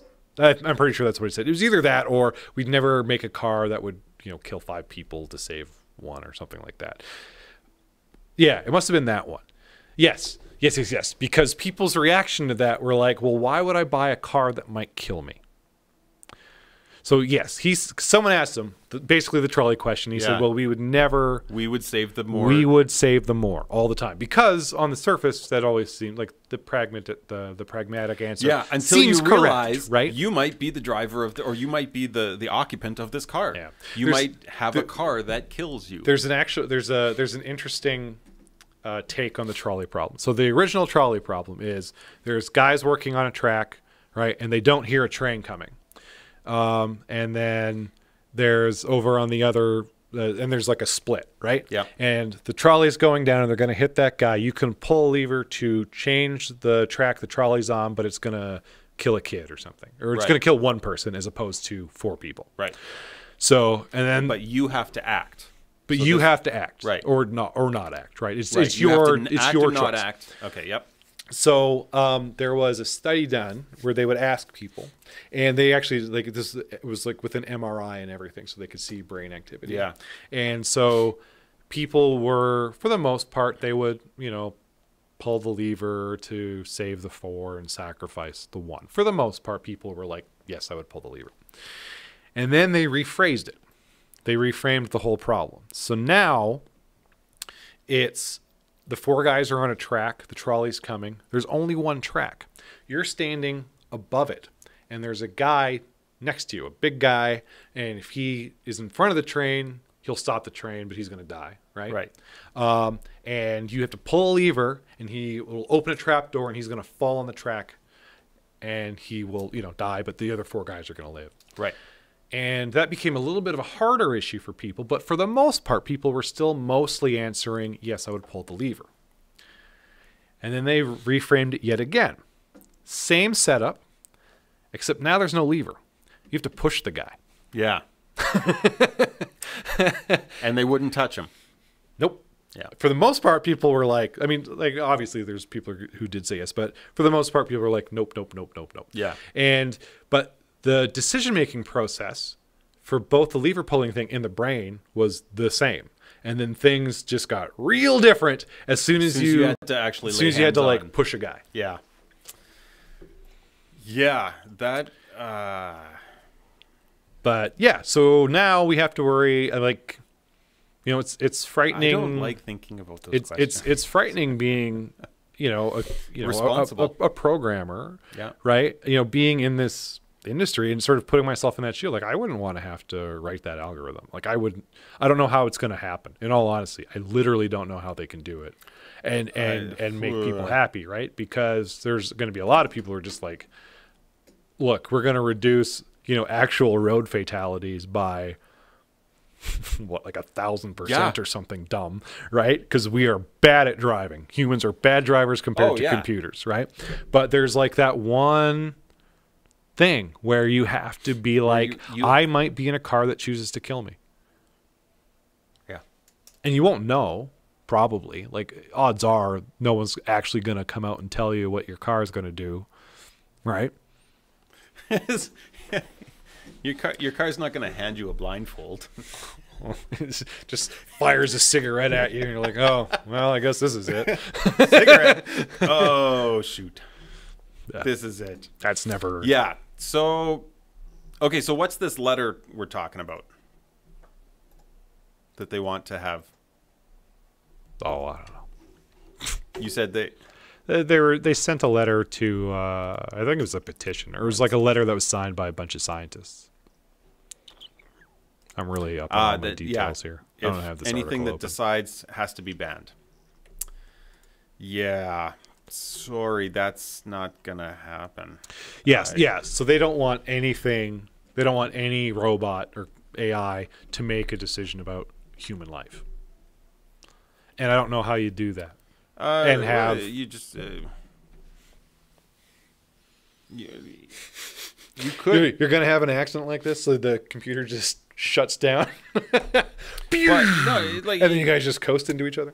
What would happen essentially is the legislation would come into play, and as soon as it comes into play, Tesla's autopilot program gets shut down. Mm-hmm. Mercedes autopilot gets shut down. All of the self-driving stuff gets shut down except for the most like rudimentary you know, lane control, steering, and Yeah. but none of the self-driving stuff like actually happens. Yeah. Well, I mean, you're going to see it with the trucking industry first, because that's where you're going to see that. Like, they're going to see the biggest benefit is it's going to be, you know, big rigs. They're all going to be driverless, like before consumer vehicles are. I think. Makes sense. They're already trialing it in a bunch of places, because what they can do is they can get away with that draft effect a lot better, so it becomes way more fuel efficient too. Because it's safe for computers to drive bumper to bumper, and it's not safe for humans to drive bumper to bumper. I used to, back when I was young and dumb, and I would have to go somewhere on the highway on my motorcycle. You get right up on their bumper. I would draft semis. Yeah. Wow, that's effective. Yeah. I would have my throttle almost completely closed. Yeah. Flip my visor up. There'd be like no wind. All the air would be coming behind the back of that trailer, and especially if it had anything down that was nice and low and got the bottom air as well, and it was like just sucking me along. I could get from Edmonton to Calgary on like half a tank of gas. I got pulled over for doing that once too. I got a ticket for it. Oh. I never got a ticket on my motorbike. I've been pulled over. Really? Yeah, I got pulled over. I was doing 140 on the Hyundai, which for the Hyundai, it's you know, I was 40 over, but not really that fast for the Hyundai, in all honesty. Like, not for a motorbike, but for like just cars in general do that. But a cop basically pulled me over. He didn't even pull me over for speeding.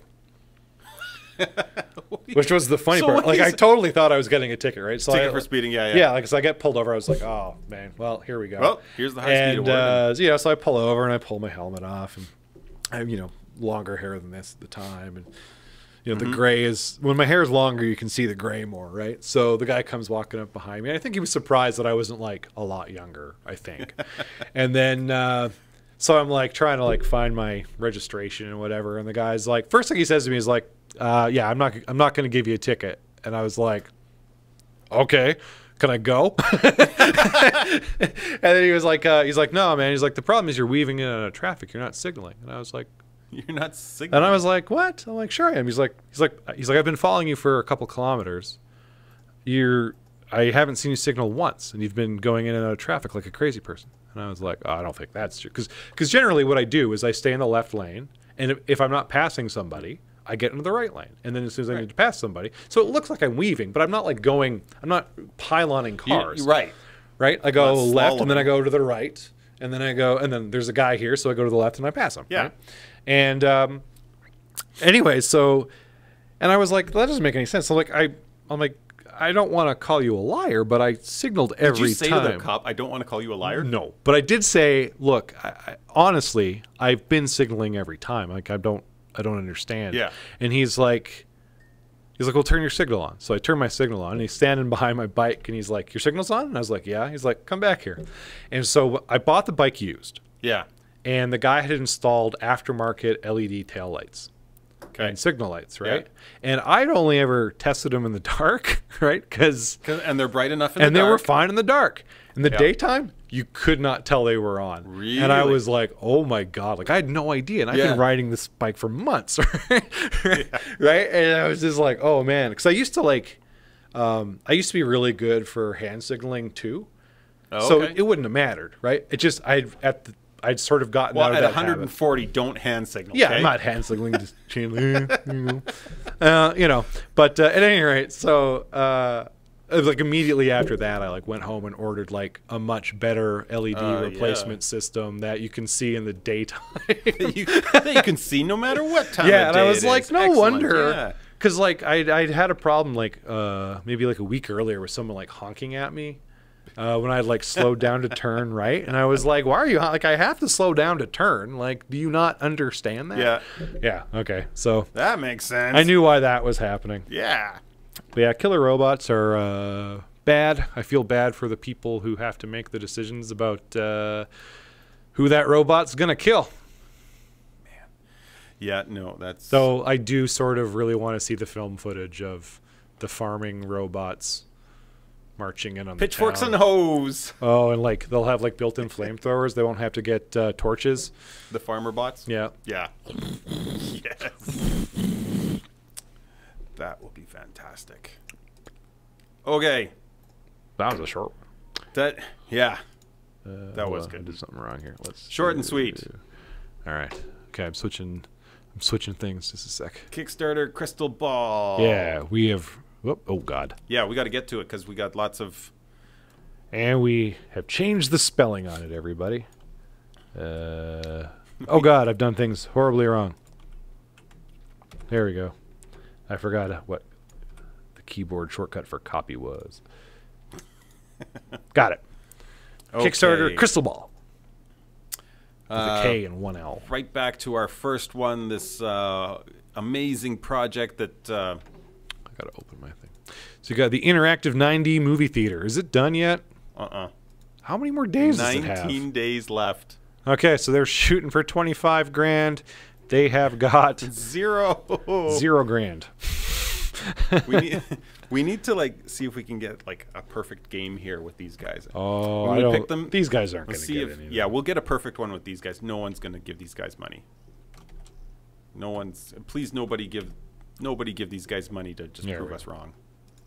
Well, I guess you can if you want. Yeah. So, anyways, they are getting $0. Super Mario 2 we can skip because they got canceled. Phone binoculars. Phone binoculars. Oh! They made it! They made it. Those glorious bastards. I don't remember what I said. I think I said they weren't going to make it. Damn it. Did you back it? I can't remember. We're going to have to... There's like video footage of what we said, so I can't make it up. Yeah. But I do know that I was softening on, yeah, what I thought about it. So they have 196 backers. They made it. No kidding. And they've still got a week to go. So they've got 53 people getting, at least 53 people getting one set. They have 13 people getting, one set with some fancy stuff. Was one the early bird? Maybe one's the early bird. Oh, yeah. Okay, so they had 53 people at the early bird, 13 people who were getting one set, 3 people who were getting... Oh, the power pack's only one set? Okay, so it's one set in the thing. One person getting... Do they? I thought they had a double. Oh, they do. They have 6 backers who are getting 2 of everything. So they're getting... Okay, so 6, 7... 53 is 60, 73. So there's going to be 79 people, 76 people getting IQ binoculars. I feel like you're going to have 76 or however many very disappointed people when they realize what it does. I feel like all of these people are confused about what the product is. I'm not sure that they're confused about the product. I think they're confused about... I think they're confused about the function, what it will functionally do. Right. Is that different than what I said? Sorry. Wow. My brain can't process. I think they're confused about the experience. Right. I think they understand that it's going to be like magnifying. I don't think they understand what that experience is going to be in the screen door effect that's going to... I don't think that they understand what's being magnified. I honestly think that the people who are backing this think it's going to be like a zoom lens on their camera, and then that's what they're going to see. Come on, they can see that it's not. How many conversations did we have tonight about people who aren't very smart? Yeah, okay. Fair enough. All right, amazing. They made it. Wow, I think this is the first one we've ever talked about where that actually went through. For those of you who don't know, we used to stream video games before we did this, and we started doing Kickstarter Crystal Ball just as because we thought it was a good idea, as like a for fun thing, which is sort of how it evolved into this show that you're watching now, and it is show. It is fun. So we've been doing this for months, and I'm sure this is the first one that's ever been for sure, this is the completely first backed. one that's ever made it. I don't know what we do when they make it. We've never done anything. I guess I should But, have brought I mean, bourbon, and we could have had a celebratory drink. It's true. Never would have thought we it would didn't. happen. We didn't. We weren't too like. There's no way it's going to make it Yeah, either. no, we weren't like way like, oh no, this is definitely not going to go. And- Because they were like halfway there on day one. They've got. Were they that far on day one? Yeah. It was close. Yeah. 40. It was They have 40 one more %. week, and they barely squeaked in. Yeah, Like they are. it'll barely be over their interesting backers. to see their final total. Yeah. So tune in next week to see their final total. Oh, that'll be exciting. That'll be That's a exciting. reason to watch another episode. Yeah. But they're not blowing their goals out of the water. Like you see the really successful ones, and they just like. Yeah, I looked at obliterate their one goals. today when I was like picking the one for today. There was one that had been it had hit something like 140% or something, and it was like the day it had been released. Oh man. Like that thing was just Nice. going to make a ton of money. I couldn't even tell you what it was because when something hits 140%, I immediately stop looking at it because it's of no interest to me or this segment. I try to pick things that are relatively low. Like I think this was probably the one that had the highest amount of funding, at least percentage-wise, of any that I've ever picked for us. I think. Yeah, I think so too. So, all right. Well, that's exciting. We'll see what they end up with next week and see what they post about things. Try Bebo. Oh, right. Funding still canceled on Bebo. I can probably just remove these from the list. Progress app. Hang on. Bebo got canceled? Yeah, last week. It was like an hour before the show. Oh, right. That's. It's just as well. They'd never get past all the dot testing that they'd have to do. Okay. Ooh, the Progress app. Forgot about this. So this is AKA Reddit. AKA an extremely censored version of Reddit. Because that's what we want. Yeah. So based on the conversation we just had, I think we can both agree that maybe this isn't the greatest idea. I mean, we didn't think it was a great idea last week. Apparently, people who were on Kickstarter also agreed that this isn't a great idea. This isn't going to work. I don't know that they've moved. I can't remember what they had last week. Were they? They had something last week, but it might have been less than $365 though. $365 right now. 12 backers. Yeah, it's 21 days ago. They aren't going to get their money. It's a nice idea, right? Like, it sounds try to nice. have conversations without being nasty to each other. That's a good concept. See, I think the execution of this is the fundamental flaw is that it's not the platform that makes people nasty. It's people. Nasty people go on a platform and are anonymous and are like, oh, good, I can be a jerk without consequence. That's why it looks like online platforms are bad for conversation. yeah. I mean, I don't know if they had like anonymity or whatever as an issue here where they were like, okay, everyone has to use real names, which is another problem because you aren't going to get anybody signing up for it because nobody wants to be not anonymous often. Although, I mean, that being said, I use my real name for all my accounts. Like Twitter. My Twitter is my real name. Do people do fake Twitters? I suppose there must be. There's obviously. yes. Yeah. Okay. Yes, Jeremy. Wait a minute. Do people lie on the internet? Like there are people who don't use their real names on Facebook, and that's harder to get away with nowadays. Yeah. No. It's All right. So I don't think that's gonna get their money. I'm still making that. I think that's what I said last week. I don't think this was gonna go. I do not think this is going to go. No. Okay. All right. So What do we got? this week we have the Shellback smartphone safe. So this is eliminates driver distraction I don't like caused by cell phones. Trust but verify that the phone is stored out of sight. So this is basically a phone case that doesn't expose the screen. It does expose the speaker. If you want to use like speakerphone or play music through it and not use your Bluetooth. You don't have like a Bluetooth connection in your car maybe or something. because your car is very, very old. So, or very, very bare bones. So basically, this is literally this is like a sunglass case. Like I have a sunglass case that is the same sort of concept. yeah. Where it looks like a structured thing that's, in this case, roughly in the shape of a phone, and there's a zipper that goes all the way around it. Yeah. And there you go. That's the whole thing. Okay, so I'm just looking at down the comparison box. Smart Safe versus the competitors. Yes. So criteria that it's so wonderful about. Okay. Does it eliminate phone as a distraction? Okay. Hang on. They don't have, one of the options isn't my pocket.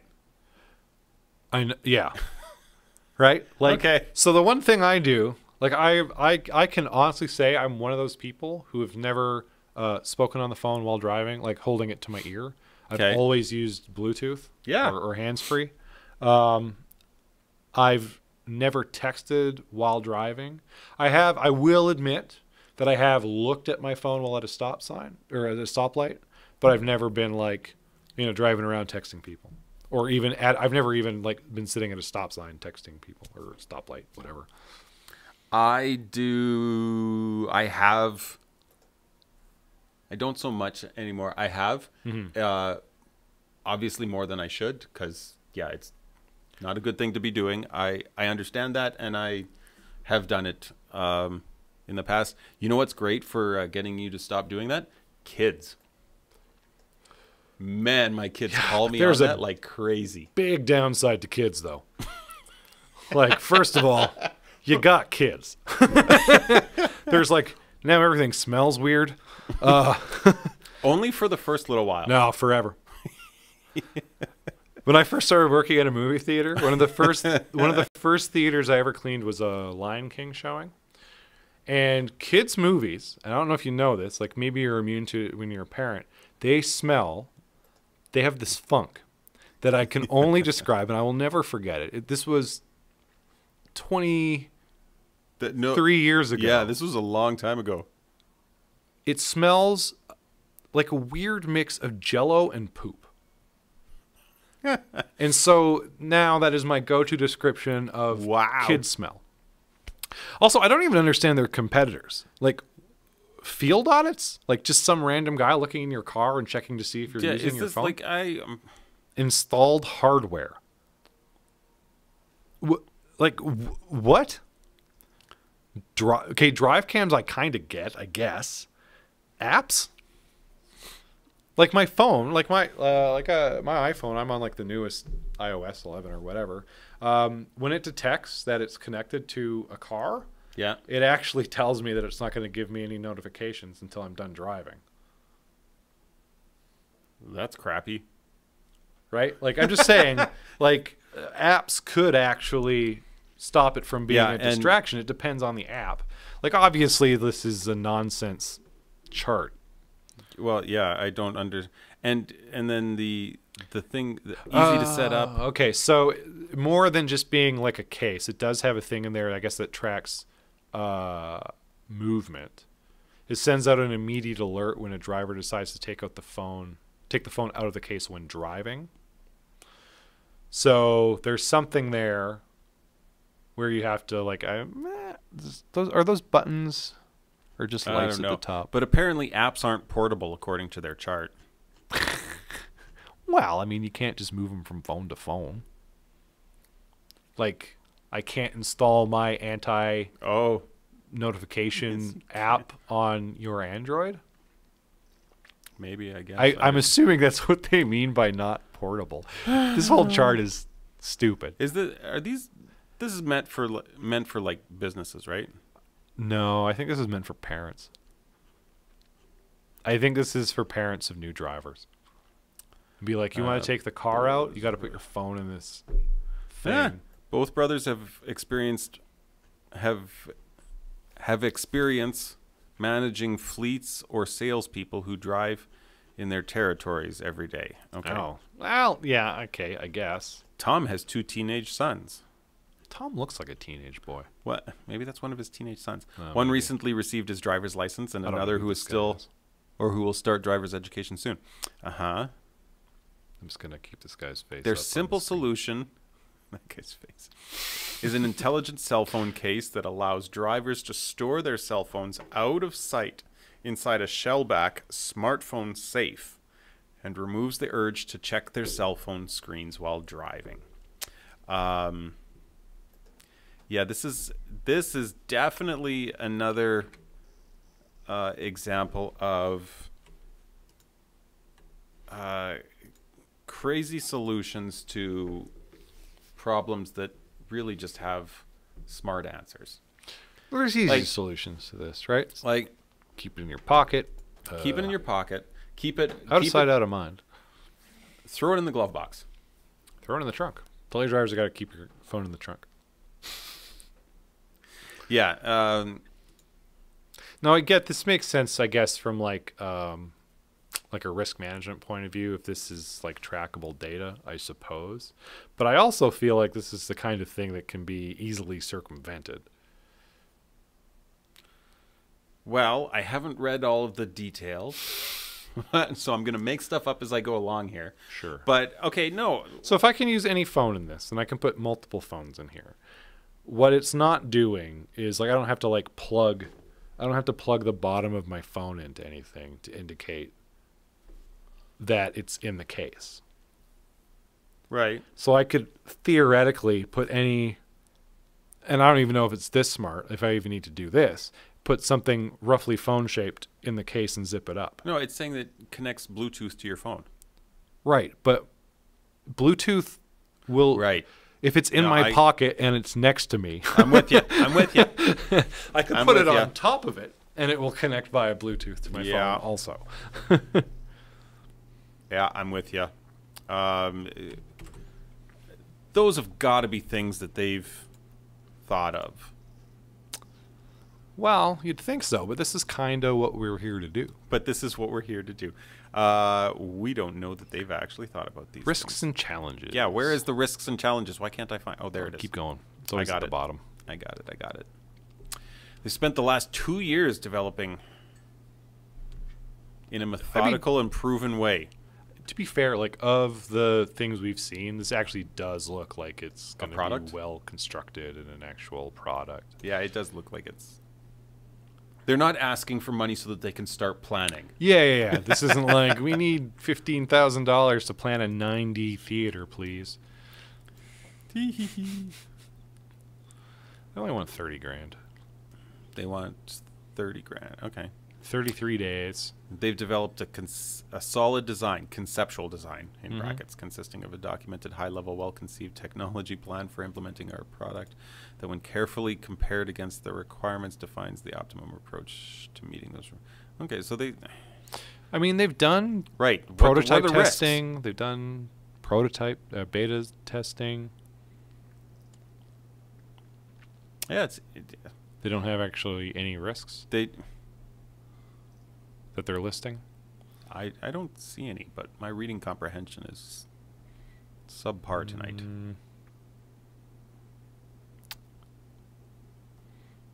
In the end, it just says, we iterated through a couple designs and tests.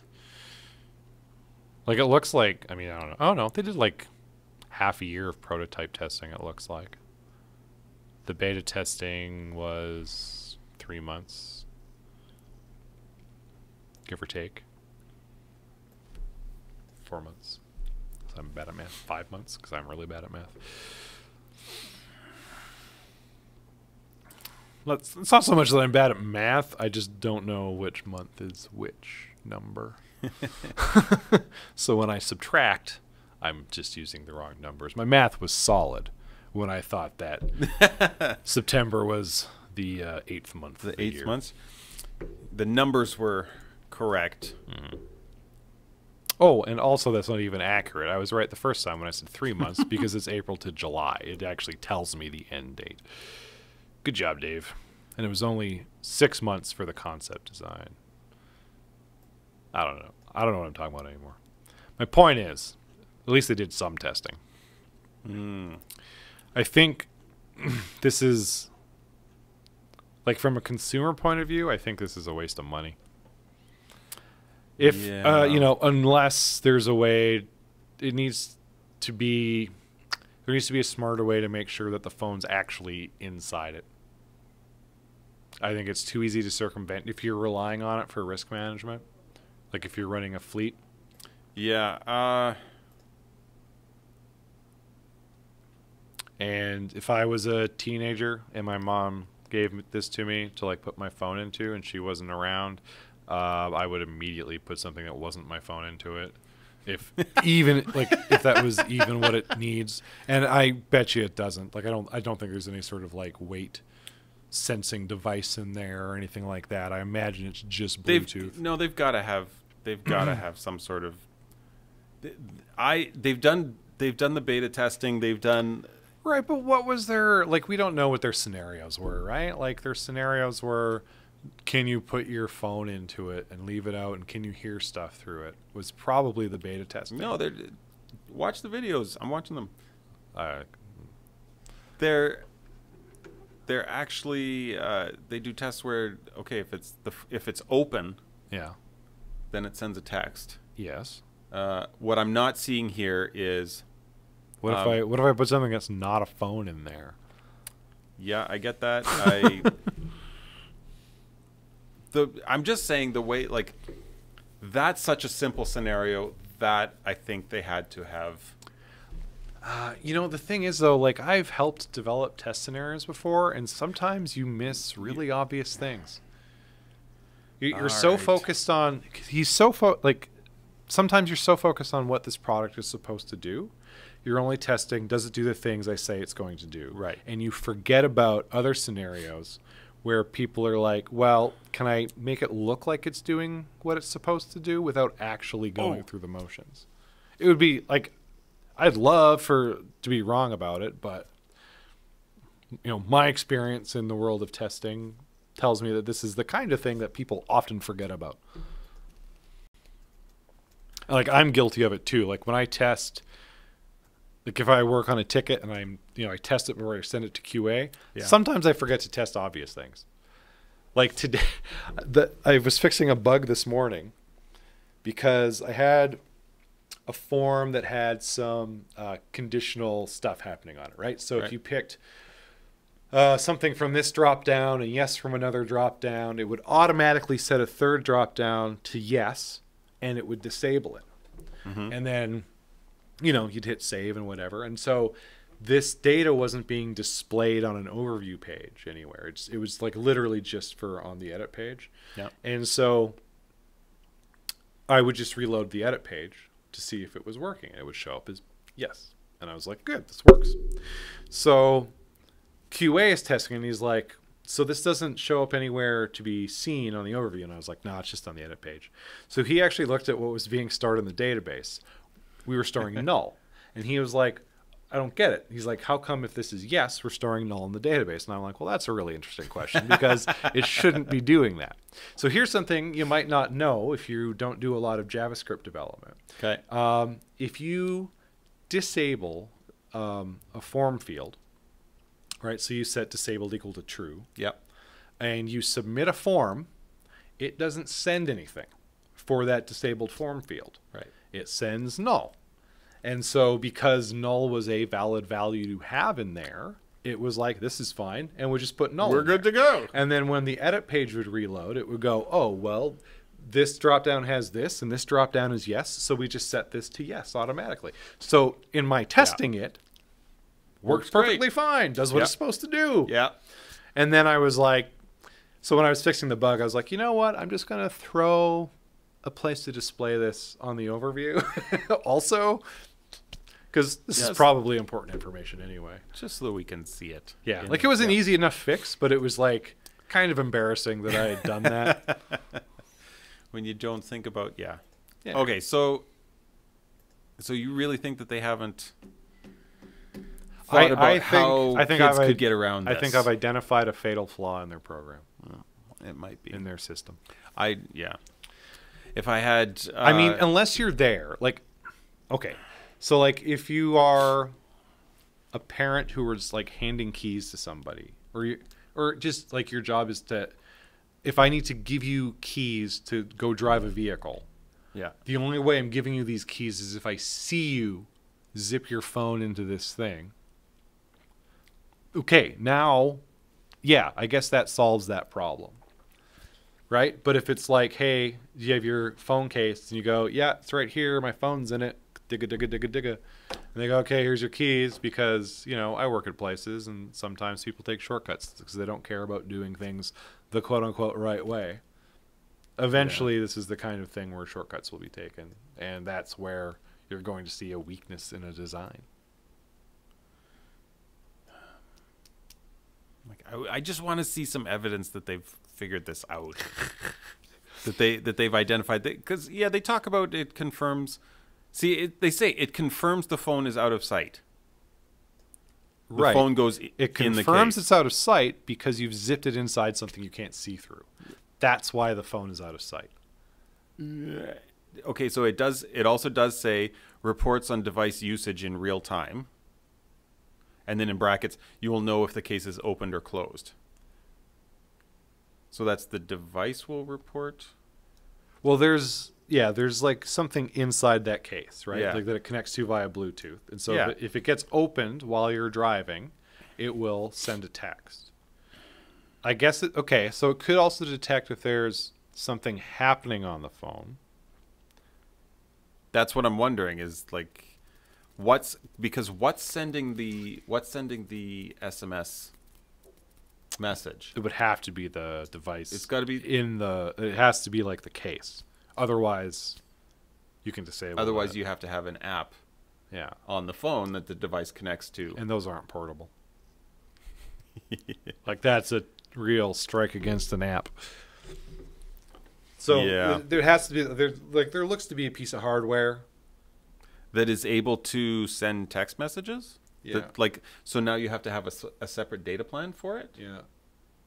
I guess so. Or it's just using like Bluetooth and using your phone to send a text message. Like it must be. But do you not have to have? You'd have to have an app though, right? I'm not sure that you do. If something connects to my phone, can it send a text without me installing something? I mean, I've never tried it. Can so a I don't know. Bluetooth connected peripheral send a? Yeah, because you could make calls through your phone with your Bluetooth connected. That's true. So okay, yeah, I'm assuming that true. there's a way to send text messages through the phone with a Bluetooth connected peripheral. Yeah. Okay, that's fair. Okay, so yeah, it's probably They sending it escaped through that the one. phone.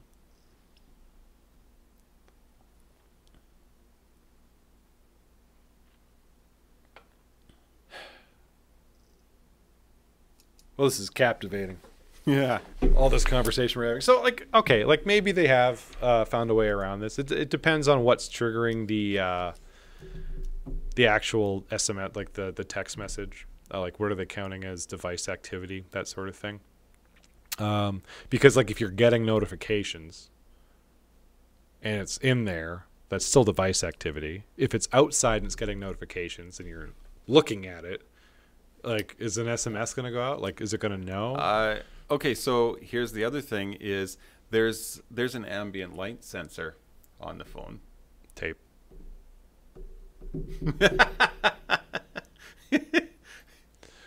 You're just like a pro at circumventing all child-proof devices. It's what I used to do. All right. Yeah, okay, tape. Like that's a 1 cent solution there. Could like literally tape a penny to it. Double the cost of it. That's a 2 cent solution. Yeah. Gum. It's a 5 cent solution. Yeah. Prices are Unless going you buy up. it at Costco. But it's more delicious too, so. Yes, tape is not delicious. Not at all. Unless it's flavored tape. Or bubble tape. Bubble tape is delicious. It's true. So do we think this thing's going to make it? Do we think it's going to? Do we think it deserves to? You know, I am being really nitpicky with it. I actually probably this is fine. I think like it's easy enough to circumvent, I think, but it's also kind of a pain in the ass to circumvent it. It will have to rely on the honesty of people putting it in there in the first place, I think. This is like a classic, you know, magic trick sort of thing. Like, it's not actually in the box. It was never there, so it's okay to smash it with a hammer.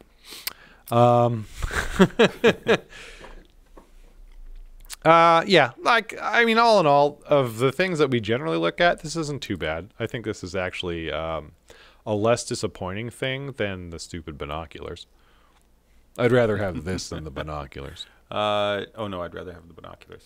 I have zero use for this. I don't have any use for this, but I think the binoculars are just so sad. I have a passing interest in what the experience with the binoculars would be. Well, buy a magnifying glass and use your phone through it. Yeah, but the case holds the magnifying glass for you. Okay, well, I have a thing that has 2 alligator clips on it and a magnifying glass. So you can, like, clip your phone, move the magnifying glass, and now you can watch Netflix like it's on a big screen TV. I know. Just put your eye up right next to it. Use your phone like this. I don't know. They've got 8 backers right now. They've got, almost, coming up on $2,000. It's already pledged. They only need 30. They've got a month to get it yet. Yeah. I think the struggle on funding this thing is going to be that they need to find the people that actually care about having this developed. Yes. Yeah, if they get this out to I think parents are a good one. And I mean fleet managers, obviously. Anybody like, well, I don't know.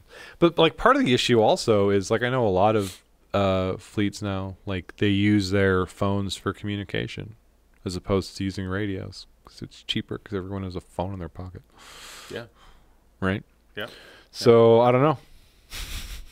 Like, if your mandate is our drivers should never be looking at their phones, like maybe UPS or something like that.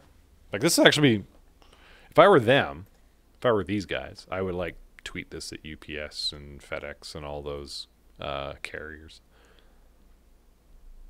Couriers, like people who drive delivery vans for a living. But not like small business ones, like private ones. Those guys are using their phones. Yeah, if they were to get a big carrier, they'd win. Yeah, like that would be.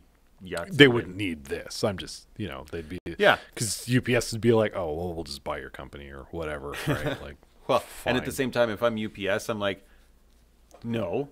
I tell my drivers that if you get in an accident and it's found that you were, like, distracted with your phone, then you give us your house. Well, there's that, but it also, I mean, it looks bad for UPS to, for big brown trucks to be in accidents. So it's to their benefit to do their best to minimize that, just from like a PR standpoint. Yeah, I suppose I'd need to see the numbers on how many. Like, I don't know how often. I don't know how big an issue it is for them. Do we have a problem that needs to be solved here? So. But yeah, like, I mean, if they, like, I would honestly, if I was them, I would tweet this Kickstarter to big couriers. Honestly, I would love it if they would make cab drivers use these. I would be thrilled by that, because cab drivers, well, every cab driver I have is checking his phone constantly, and trying to kill me on the way to the airport. It's a twofer.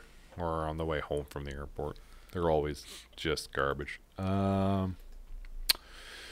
Obviously, you can't use this with Uber, because they would never know who to pick up or how to get anywhere. Nope, that's not going to happen. I'm going to be cynical. I'm going to say they're not going to get it. I'm going to say the 8 backers that they've got, that's friends and family. Yeah, I don't think they have enough money early enough. I haven't done a real deep dive on the statistics here, but I feel like if you don't have like a real big chunk day one, you aren't going to get your money. Like if it's not stirring excitement. Yeah, unless somehow they're able to. And this isn't like, this isn't a real sexy product. No. Right? Not like, no, it's not one that not I get like those excited about binoculars, right? Like this isn't getting people fired up. Yeah. And they don't have a Star Wars reference. If they had a Star Wars reference, it would go no problem. It would be great. It'd be amazing. All right. All right, that's that. Did you weigh in on yes, no? Oh, no, I don't know if I did. But no, they aren't going to get their money. No? Okay, so it's a double no. Yeah, because for the reason I said mainly is it's not sexy and they didn't get a big chunk of money. Not a big enough chunk of money today. Right. So, okay. All right. Well, everybody, thanks for sticking with us if you did. If you didn't, I don't blame you. I almost fell asleep at the end there. We need to have big announcements at the end and giveaways at the end for people who. Yeah, well, we don't have anything to give away. Big announcements. Next week we're gonna have episode 7. Next week we're gonna have episode 7, and it's my anniversary. Hot damn! Are we actually doing? We are. I have permission. My wife gives me permission to do things like this on our anniversary. On the anniversary? Well, so this will be kind of funny. The first anniversary will actually not have visitors. It's strange. So our anniversary being when it is, it's right around Remembrance CFR rodeo time. And which wasn't on purpose. I'm hoping. Ariana has family that will they come down for the rodeo. Yeah, they're just rodeo people, so they come down every year. And then her mom comes out to visit because it's like her mom's brother and sister-in-law. Mm-hmm. So they all sort of converge on our place to visit. Now descend. Yeah, so I usually have my mother-in-law in my house on my wedding anniversary. She's going to be there tomorrow. She's in town now, but she's going to be gone before my anniversary. So we could actually spend our anniversary together alone. But instead, I'm spending my anniversary alone with you. With me. That's fantastic. Mm-hmm. It'll be 9 happy years. 9 happy years. That's okay. Yeah, so and it's 16 shitty ones.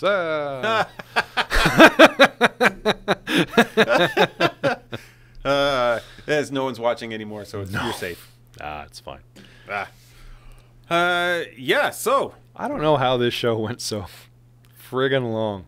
It's just we went out of our way this week to have one political topic. I know, and we still managed to go tech over topic. 2 hours. The Kickstarter. We spent more time on the shooting than I thought we were going to. I thought we were just going to be dismissive of that. We spent way longer on the Payette stuff. That went off the rails. But, I was sort of okay with that. I didn't realize how long we'd been talking. Anyways, it's been 2 hours and 16 minutes. Thanks for watching, everybody. Next week, live on Facebook.com/Bourbon and Zeppelins. Follow us Instagram.com/Bourbon and Zeppelins. Twitter.com/BNZ Show. If you are watching this on YouTube, please subscribe. We do want to get 100 subscribers on YouTube, just so we can have a custom URL, and then we can put a YouTube thingy down at the bottom here also next to everything else, so it's nice and easy, and it's not some random 36 character string.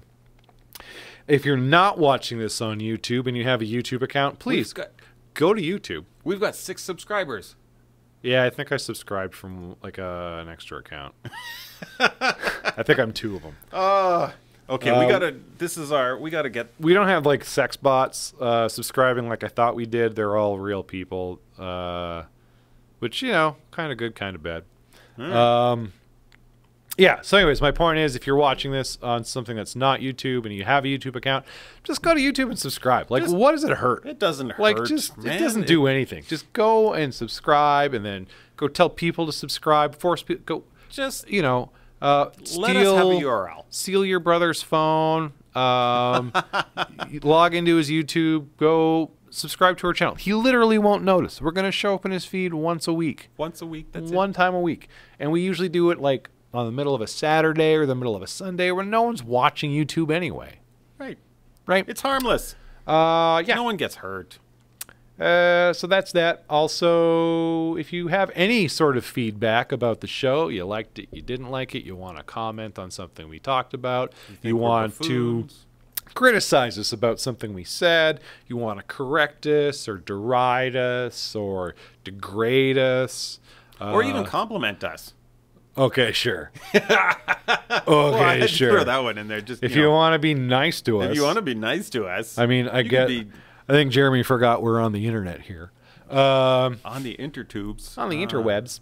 Yeah, if you have anything you'd like to say to us, keep it to yourself. No. Put it on the YouTube page, facebook.com/ on the YouTube page. Put it on the Facebook page. Facebook page. Wow. Facebook.com/ Bourbon and Zeppelins. Bourbon and Zeppelins. This is probably where you're watching it now. Or tweet at us. I sort of pay attention to it halfway. Sometimes. All right. See you next week. Bye, Later. everybody.